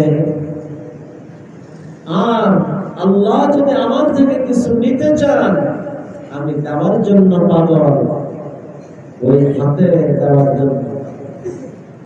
ওই হাতে দিব না তো কোন হাতে দিব? আল্লাহ আপনি আমার থেকে কি চান? শুধু যাকাত চাইতেছেন, শুধু যাকাত কেন? আপনি যদি আমার সব সম্পদ চান, ওই সব সম্পদ দিতে আমি দ্বিধা করব না। ওই হাতে দেওয়া আমার বড় মজা পাওয়া। কারণ আজ নসিব আমার, বাদশা আমার কাছে হাতে আছে। আজ নসিব আমার, যিনি সব কিছু আমাকে দিয়েছেন তিনি আমার কাছে হাত রাখছেন। তার অভাবে না, আমাকে পরীক্ষা নেওয়ার জন্য। তোমার জীবনটা আমি দিয়েছি, সম্পদ আমি দিয়েছি, সব কিছু আমি দিয়েছি, দেখি আমার জিনিস আমি দেখতেছি তুমি আমাকে কেমন দিতে পারো, কেমন মনে দিতে পারো। যদি আমি খুশি মনে দিতে পারি, আল্লাহ খুশি হবেন। আমি যতটুকু দিব তার থেকে 10 গুণ আল্লাহ বাড়ায়। আল্লাহ আপনি আমার থেকে কি চান? আমার জীবনটাও যদি চান, আমি জীবনটাও দিতে আমি খুশি। আমি তো শাহাদাতের মওতের তামান্না রাখি। জীবন আপনার জন্য দেওয়া আমি সৌভাগ্যের মতো। তো সংক্ষেপ কথা হলো, আল্লাহ আমাকে দিলে আমি নেওয়ার জন্য পাগল, আর আল্লাহ আমাকে আমার থেকে চাইলে আমি দেওয়ার জন্য পাগল। ওই হাত যখন দেখি আমি নিতেও পাগল, দিতেও পাগল। বন্ধু আমাকে ফুলের তোড়া দেয়, বলেন তো ফুলের তোড়া আমার আসল লোভের না বন্ধুর হাত থেকে পাওয়া আসল লোভের? ফুলের তোড়াটা পাওয়া আসল মজা না প্রিয়জনের হাত থেকে পাওয়াটা আসল মজা? বন্ধু যদি কোনো সময় চিমটি কাটে কষ্ট লাগে, কিন্তু যে দেখে চিমটির পিছনে হাত দিয়ে বন্ধু, তখন খুশি লাগে।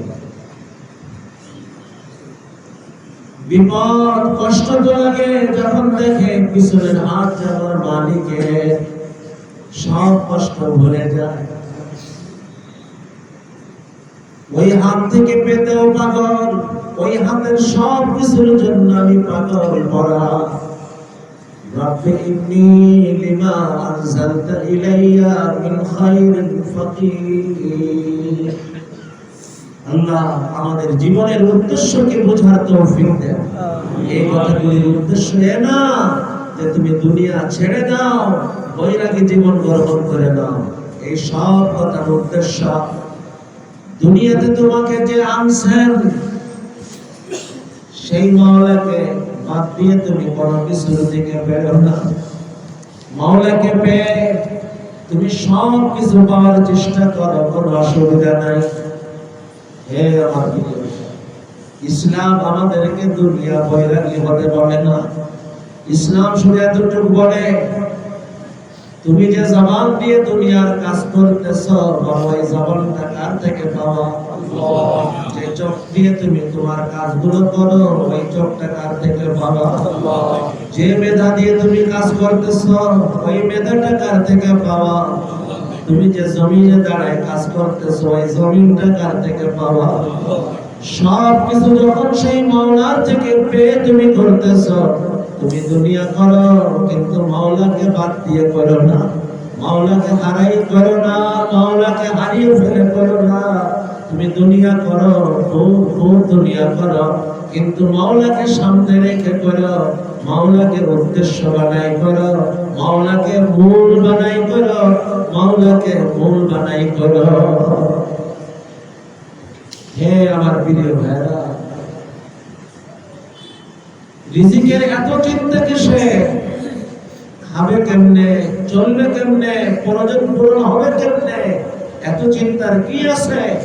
আচ্ছা বলেন তো, এই কথার পরে কথা শেষ করব। হে আমার প্রিয় ভাইরা, এই পৃথিবীতে শুধু কি মানুষই বসবাস করে না আরো কোনো সৃষ্টি আছে? তাদের কি খাবার দাবার প্রয়োজন আছে না নাই? তাদের প্রয়োজন পূরণ হয় কি হয় না? সেই সৃষ্টির সংখ্যা কি পরিমাণ? মানুষ বলে 18,000 ধারার মাখলুক। এটা কোনো নির্দিষ্ট সংখ্যা না, আধিক্যতা বোঝানোর একটা সংখ্যা। ধরে নেন এই সংখ্যাটাকে মূল বানায়। এই 18,000 ধারার মধ্যে মানুষ নামের এক ধারার মাখলুক। এরা যেমন খাবারের প্রয়োজন, থাকার প্রয়োজন, বহু প্রয়োজন, বাকি 17,999 ধারা অসংখ্য অগণিত মাখলুক, তাদের খাবারের প্রয়োজন, থাকার প্রয়োজন, চলার প্রয়োজন নাই? তাদের এই সব প্রয়োজন পূরণ করতে এরা কেউ ব্যবসা করে, চাকরি করে, ক্ষেত খামার করে, ঘের বাড়ি করে? আয়ের কোন সোর্স ছাড়া তাদের সব প্রয়োজন পূরণ করতেছেন কে? আল্লাহ। যে আল্লাহ 17,999 ধারা অসংখ্য অগণিত মাখলুককে ব্যবসা ছাড়া, চাকরি ছাড়া, আয়ের কোন উৎস ছাড়া তাদের জীবনের সব প্রয়োজন পূরণ করতেছে। মানুষ নামের এক ধারার মাখলুক, যাদের প্রয়োজনের অবস্থা কেমন? 2-5 লোকমা খাবারের পর আর খেতেই পারে না। খাবার কেউ দিতে চাইলে পেট সরাই নেয়, আর পারবো না। অথচ আল্লাহর এমন মাখলুক আছে যাদের একদিনের খাবার আমার আপনার মতো একটা মানুষের সারা জীবনের খাবার থেকে বেশি। এমন এমন সৃষ্টি, তাদের জীবনের খাবার পূরণ হইতেছে, সব প্রয়োজন পূরণ হইতেছে ব্যবসা ছাড়া, চাকরি ছাড়া, আয়ের কোন সোর্স মাধ্যম ছাড়া। মানুষ নামের এক মাখলুকের প্রয়োজন আল্লাহ আয়ের কোন মাধ্যম ছাড়া কি পূরণ করতে পারে না? তাহলে এবার প্রশ্ন আসে, আল্লাহ যখন পারে তাহলে করে না কেন? প্রশ্ন আসবে না? আল্লাহ যখন পারে তাহলে করে না কেন? হ্যাঁ, এটাই হলো আসল পরীক্ষা। আল্লাহ পারেন, কিন্তু আল্লাহ করেন না কেন? কারণ আল্লাহ মানব জাতির জন্য মহা পুরস্কার, জান্নাতের পুরস্কার রাখছেন।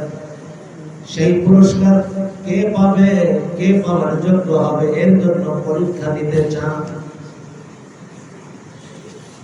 আমরা ছোটবেলায় দেখছি মাটির পাত্র বিক্রি হইত 10 টাকা, 5 টাকা এরকম দাম। এখন তো বহু বছর কি 2 যুগ হয়ে গেছে, 2-2.5 যুগে এখন খোঁজ রাখি না। ছোটবেলায় 5-10 টাকাতে আমরাও কিনছি। তো মাটির ওই পাত্র কেনার সময় পড় ঠিক মতন আছে কিনা টুকরা দিয়ে দেখা হতো, পড় ঠিক আছে কিনা, কোথাও একটু ছিদ্র আছে কিনা, এটাকে বাজায় দেখা হইতো, পরীক্ষা করা হতো। ভাইরা আমার, 2 টাকা 10 টাকার মাটির পাত্র কিনতে আমি পরীক্ষা করে টুকা না দিয়ে পড় কেমন আছে এটা না বুঝে আমি নিতে রাজি না। আর আল্লাহ আমাকে আপনাকে ওই জান্নাত দান করবেন। আমি তো ওই জান্নাত বলে পার হয়ে যাইতেছি, কিন্তু ওই জান্নাতের বিবরণ বলতে গেলে দিনকে দিন বলেও শেষ করার না। এক কথাই যদি বলতে হয়, হাদিসে কুদসির ওই জুমলাটা শুধু শুনে নেন, এমন জান্নাত যে জান্নাত কোনো চোখ দেখে নাই, কোনো কান শোনে নাই, কোনো মানুষ ভাবতে ভাবতে তার ভাবনার দৌড় আসবে না, এমন জান্নাত আল্লাহ যে মানুষকে দিবেন। আল্লাহ ওই জান্নাত দেওয়ার জন্য কি একটু পরীক্ষা নেবেন না? পরীক্ষা। আল্লাহ আমাদেরকে ঈমান দিয়েছেন গ্রহণ করতে। রিজিক দাতা কে? আল্লাহ। প্রয়োজন পূরণকারী কে? আল্লাহ। আল্লাহ পরীক্ষা নিতে চান। আল্লাহ আমাদেরকে আয়ের মাধ্যম দিয়েছেন, আর ঠিক অবস্থা কেমন হয়, এখন আমার প্রয়োজন কোনো ব্যবস্থা নাই, ঠিক ওই সময় লক্ষ টাকা হারাম ভাবে সামনে যাবে। মনে রাখা, লক্ষ টাকা আজ আসে নাই, লক্ষ টাকা আমার সামনে পাঠানো হয়েছে আমার ঈমানের পরীক্ষা নেওয়ার জন্য।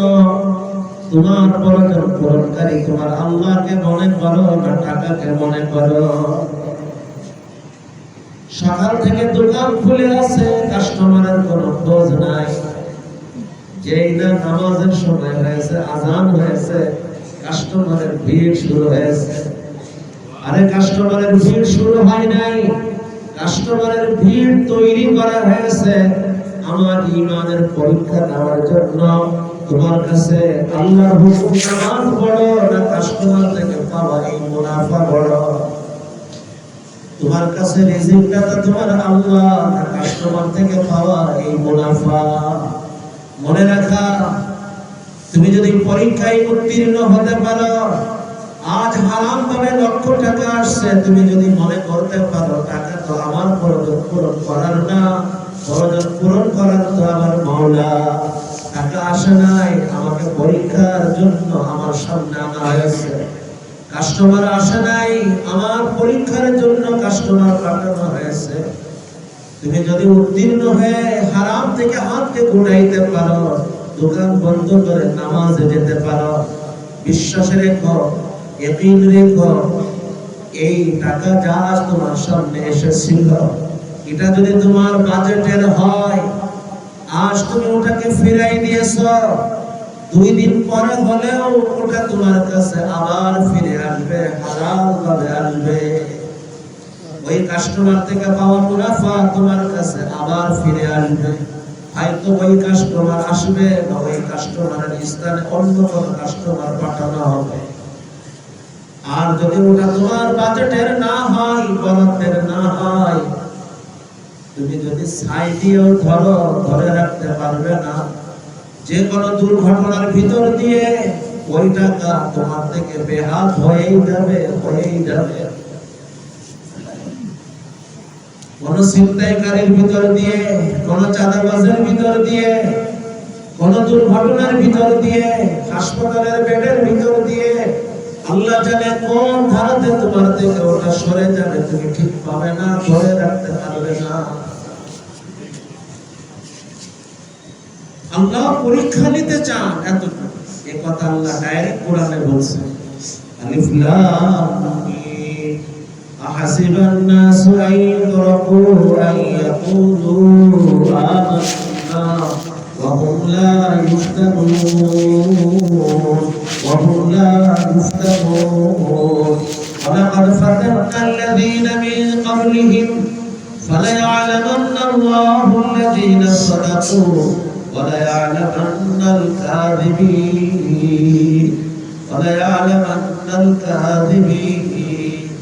ألف لام ميم أحسب الناس أن يتركوا أن يقولوا آمنا وهم لا يفتنون ولقد فتنا الذين من قبلهم فليعلمن الله الذين صدقوا وليعلمن الكاذبين আল্লাহ পরীক্ষা নেবে কে তার দাবিতে সত্যবাদী কে তার দাবিতে মিথ্যা আল্লাহ এই পরীক্ষা নেবেন আমি আমান্না ঈমান এনেছি বললাম আর পার পেয়ে যাব এ ভাবার কোনো সুযোগ নাই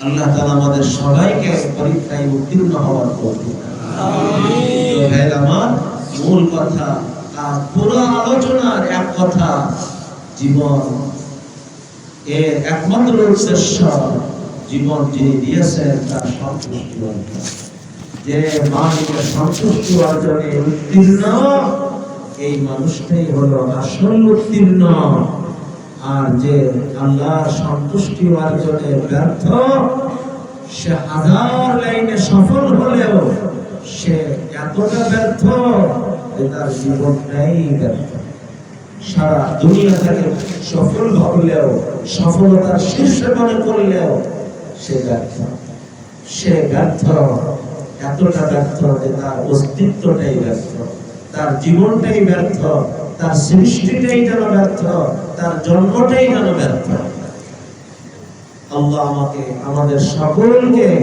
আল্লাহর সন্তুষ্টি অর্জনে উত্তীর্ণ হওয়ার তৌফিক দান আমিন এখন একটা বড় প্রশ্ন আসবে হুজুর আমি আল্লাহর সন্তুষ্টি অর্জনে উত্তীর্ণ হতে চাই তার পক্ষে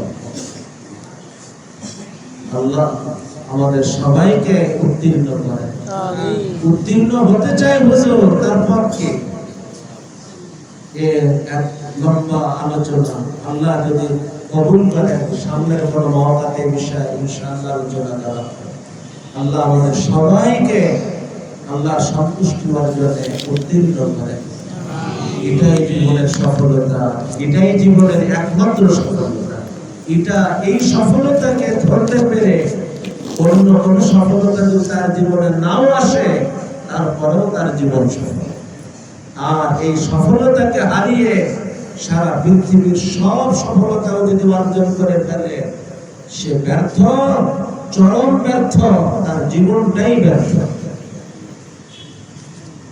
আর এই অর্জনকে মূল রেখে সে যদি আরো কিছু অর্জন করতে পারে আল্লাহ তাআলা আমাকে আমাদের সকলকে কবুল করেন মনে রাখবেন ইনশাআল্লাহ এখন কি উপস্থিত নম্বরকে গুরুত্ব দিব নাকি আসল জায়গার নম্বরকে গুরুত্ব দিব পণ্যের ওই ত্রুটি যে ত্রুটি আমি না বলে দিলে কেউ ধরতেও পারবে না ওই ত্রুটি গোপন করে আমার পণ্যের মূল্য বাড়াই দিতেও পারি আর চাইলে পণ্যের ত্রুটিকে উল্লেখ করে পণ্যের মূল্য 2 টাকা কমায়ও ফেলতে পারি করতে পারবো ত্রুটি লুকাই দিব না উল্লেখ করব পণ্যের মূল্য এখানে কমবে আসল জায়গায় পণ্যের মূল্য বাড়বে আমার জীবনের মূল্যও বাড়বে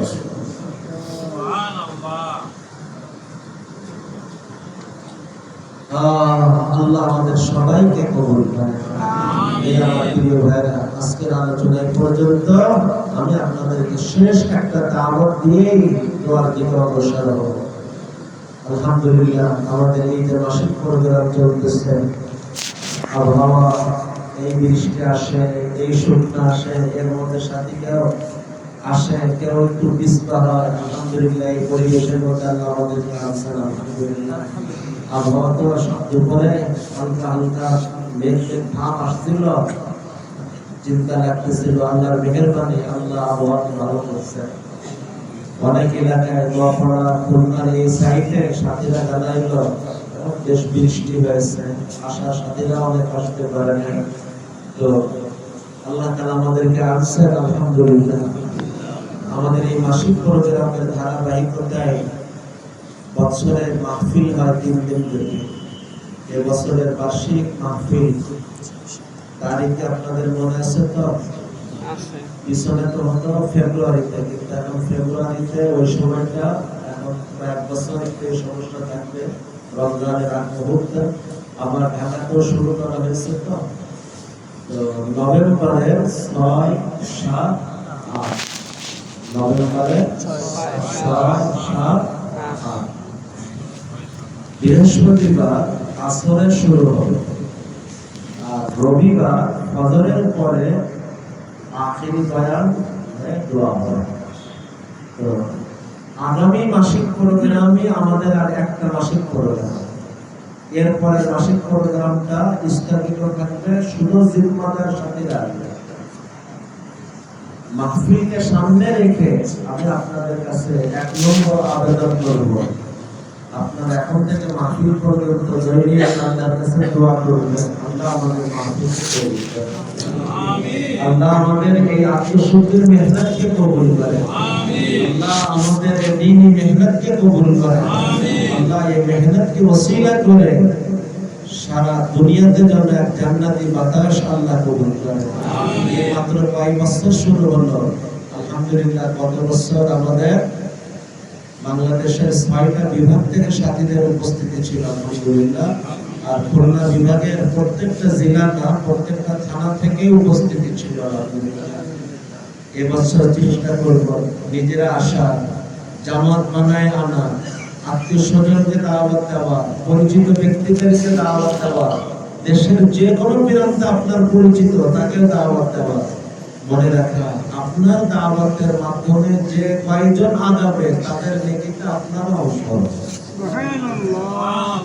এই জন্য আর মাহফিল হলো আমাদের মূল গোল, গোলের একদিন, অন্য সময়ের 7 দিন।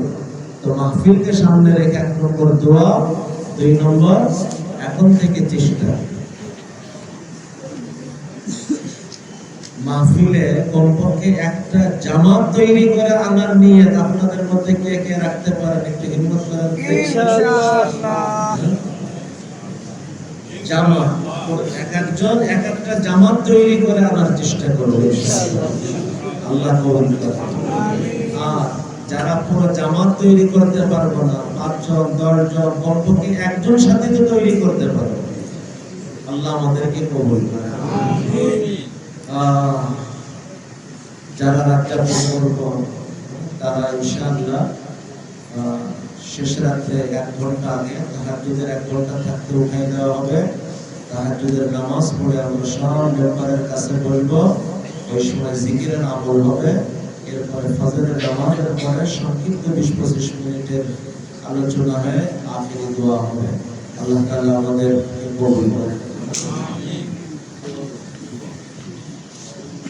এই বেশ কয়েকটা দোয়ার আবেদন আসছে, আমার খুবই কাছের কিছু ভাইরা দোয়ার আবেদন করছেন।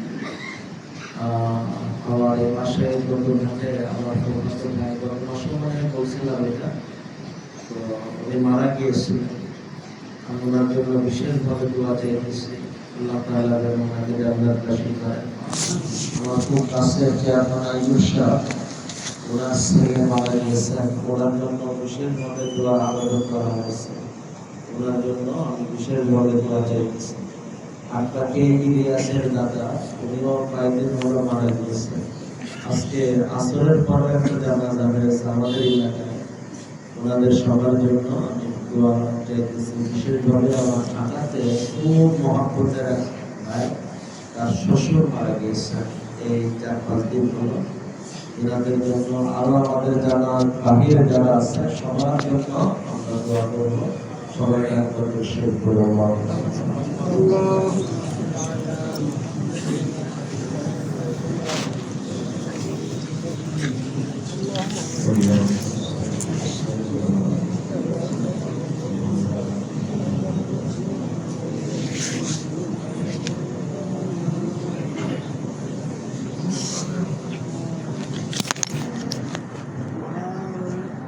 আর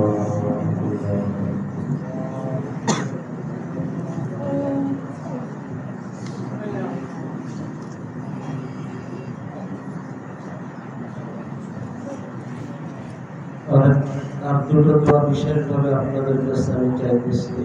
আমার খুব কাছে আমাদের দিনী মেহনাতের বুনিয়াদী সাথীদের মধ্যে একজন আমাদের নকলা হাজি মিজান সাহেব, ওনার ছেলে খুব অসুস্থ, ক্যান্সারে আক্রান্ত।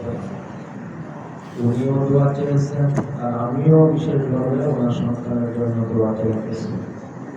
আর মাসিক প্রোগ্রাম হয়, হঠাৎ বৃষ্টি আসে, কাদা হয়ে যায়, সাথীদের কারণে বৃষ্টির সিজনে সবাই আসতেও দ্বিধাবোধ করে। তো আল্লাহ তাআলা যেন এই জায়গাটাকে সুন্দর পরিবেশ করে দেন। আর সামনে মসজিদের যে আমাদের চিন্তা আছে, ওই মসজিদটাও আল্লাহ যেন দ্রুত শুরু করার তৌফিক দান করেন। গত বছরে মসজিদের জন্য ফলন হয়েও এরপর আমরা জায়গা দিতে পারি না। আল্লাহ মসজিদের কাজের ব্যাপারে আমরা ফিকির করতেছি, দ্রুত হাত দেওয়া। আপনাদের দোয়ার মধ্যে এই দুটো দোয়াও বিশেষভাবে রাখবেন। আল্লাহ যেন মসজিদের কাজ দ্রুত শুরু করার পরিবেশ করে দেন। আর এই মাঠটা আল্লাহ বৃষ্টির মৌসুমেও বৃষ্টি হওয়ার পরে যেন বসার সুন্দর একটা পরিবেশ করে দেয়, আল্লাহ এই পরিবেশটা করে দেয়।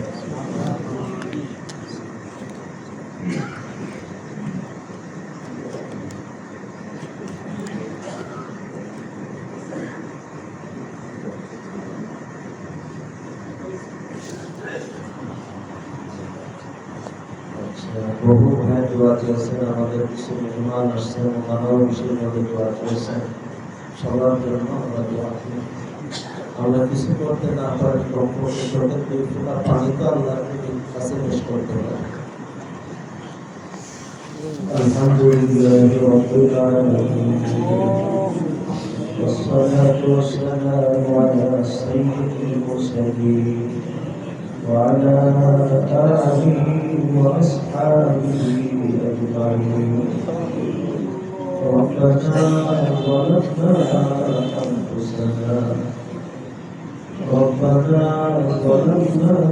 أنفسنا وإن لم تغفر لنا وترحمنا لنكونن من الخاسرين. ربنا آتنا في الدنيا حسنة وفي الآخرة حسنة وقنا عذاب النار.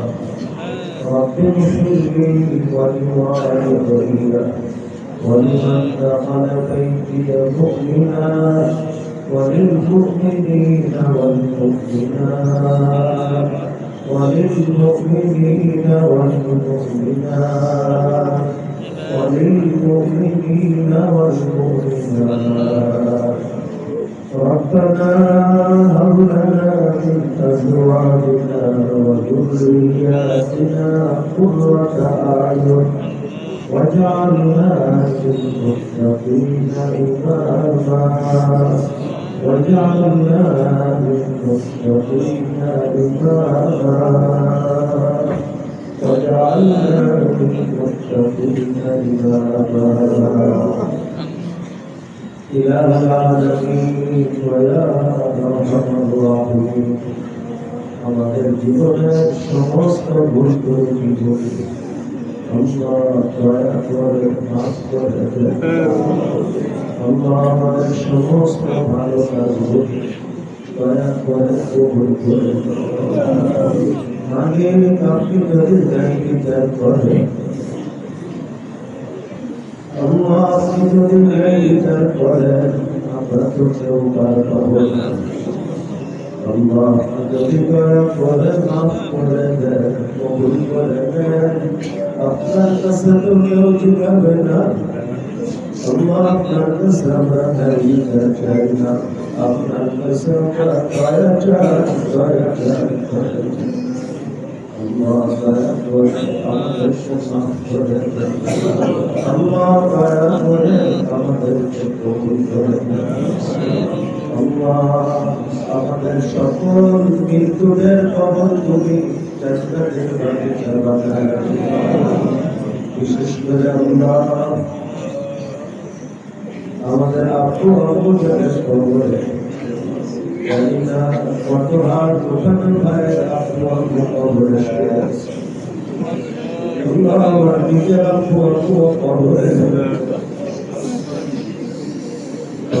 আমাদের মৃত্যু বাবার মায়ের কবরগুলি জান্নাতের বাগিচা বানায় দাও। জান্নাতুল ফিরদাউসে কবুল করে নাও। আল্লাহ কবরের ডাক আসার আগে মৃত্যুদের কবরগুলিকে জান্নাতের বাগিচা বানিয়ে দাও। আল্লাহ আমাদের ভিতরকে বাহির থেকে ভালো বানায় দেয়। আমাদের বাহিরকেও নেক বানায় দেন। আল্লাহ আমাদের অসুস্থদেরকে সুস্থ করে দেন। ঋণগ্রস্তদের ঋণ পরিশোধের ব্যবস্থা করে দেন। পরিশানওয়ালাদের পরিশানি দূর করে দেন। আল্লাহ আর কি প্রয়োজন, আর কি চাওয়া, সবই আপনার জানা। আল্লাহ প্রত্যেকের বৈধ প্রয়োজনকে পূরণ করে দেন। স্বপ্নকে কবুল করে দেন। এই মুহূর্তে যেমন আমাদেরকে একসাথে বসিয়েছে, আল্লাহ আরশের ছায়াতে জান্নাতুল ফিরদাউসে আমাদেরকে একসাথে কবুল করে। আল্লাহ আমাদের সকলকে জীবনের উদ্দেশ্যে উত্তীর্ণ বানিয়ে দেন। আল্লাহ আপনার সন্তুষ্টি পাওয়াতে কবুল করে। আল্লাহুম্মা ইন্না নাসআলুকা রিযাকা ওয়াল জান্নাহ ওয়া নাউযু বিকা মিন সাখাতিকা ওয়ান নার ওয়া নাউযু বিকা মিন সাখাতিকা ওয়ান নার। হে আল্লাহ দুনিয়ার সমস্ত মসজিদ মাদ্রাসা সমস্ত দিনী মেহনতকে কবুল করে। আল্লাহ বিশেষ করে আল্লাহ আমাদের দিনী মেহনতকে কবুল করে। আল্লাহ আমাদেরকে মেহনতকে ওসিলা করে পুরা দুনিয়াতে জান্নাতের খাতা চালু করে। আল্লাহ আমাদের জবানগুলি পবিত্র বানায় দেন। দৃষ্টিগুলি পবিত্র বানায় দেন। চিন্তা ভাবনা পবিত্র বানায় দেন। আল্লাহ আমাদের জীবনগুলি পবিত্র বানায় দেন। আল্লাহ আমাদের জবানগুলিতে নূর দান করে, দৃষ্টিতে নূর দান করে, চিন্তা ভাবনাতে নূর দান করে। আল্লাহ আমাদের সিনার ভিতরে আপনার মারিফতের নূর দান করে। আল্লাহ আমাদের সিনার ভিতরে আপনার মারিফতের নূর দান করে।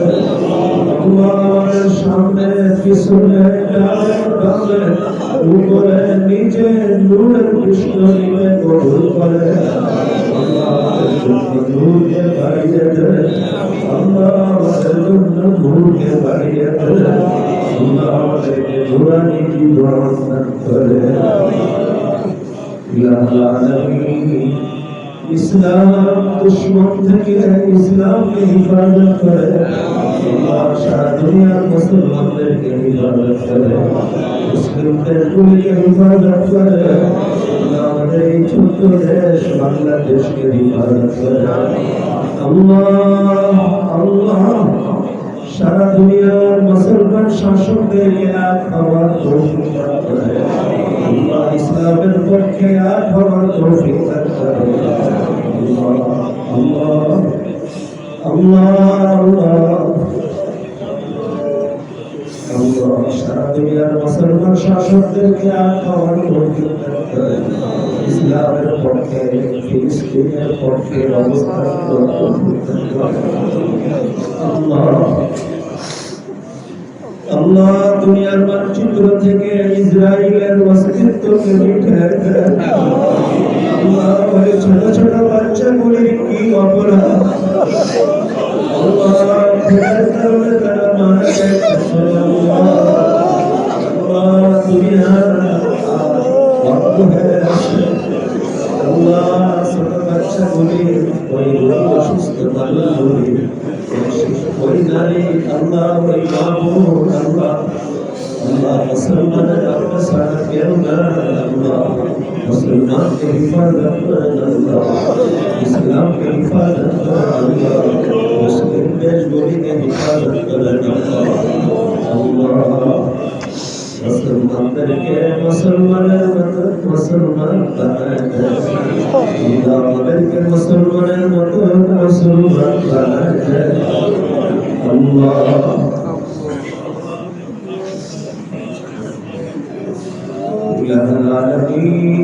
অনেক ভাই তোমার জন্য আবেদন করেছে আল্লাহ, আমাদের চেয়ারম্যান আইয়ুব সাহেবের ছেলের জন্য বিশেষভাবে দোয়া চাওয়া হয়েছে আল্লাহ। আমাদের আত্মাকিয়া আল্লাহ, আজকে বেগমপুর থেকে এক ভাই মারা গেছে আল্লাহ, ঢাকার আল্লাহ, এই আল্লাহ মদিয়া সাহেবের শ্বশুর গিয়াসুদ্দিন সাহেব মারা গিয়েছে আল্লাহ, আমাদের অনেক আপনজন আল্লাহ মারা গিয়েছে, তাদের জন্য বিশেষভাবে দোয়ার আবেদন করা হয়েছে।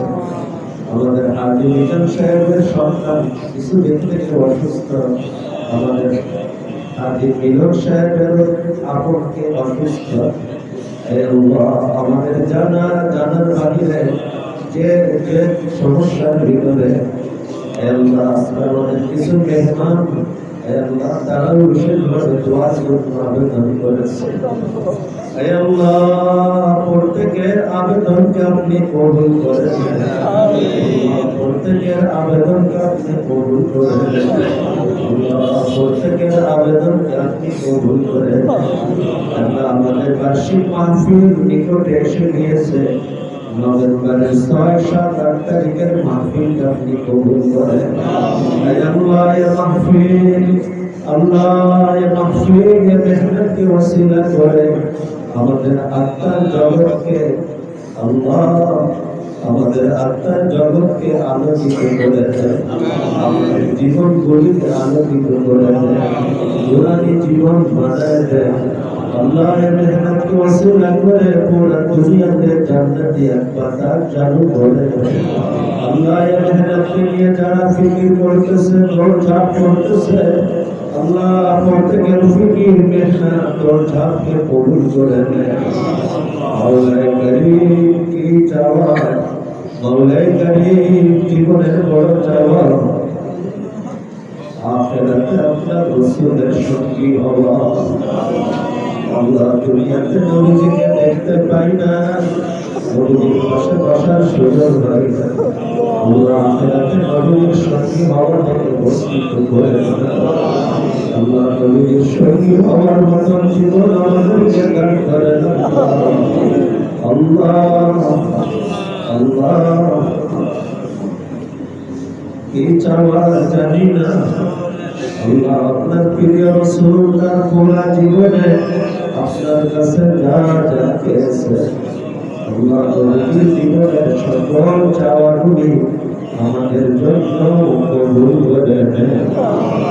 রব্বানা তাকাব্বাল মিন্না, রব্বানা তাকাব্বাল মিন্না ইন্নাকা আনতাস সামিউল আলিম ওয়া তুব আলাইনা ইন্নাকা আনতাত তাওয়াবুর রহিম। سبحان ربك رب العزة عما يصفون وسلام على المرسلين والحمد لله رب العالمين.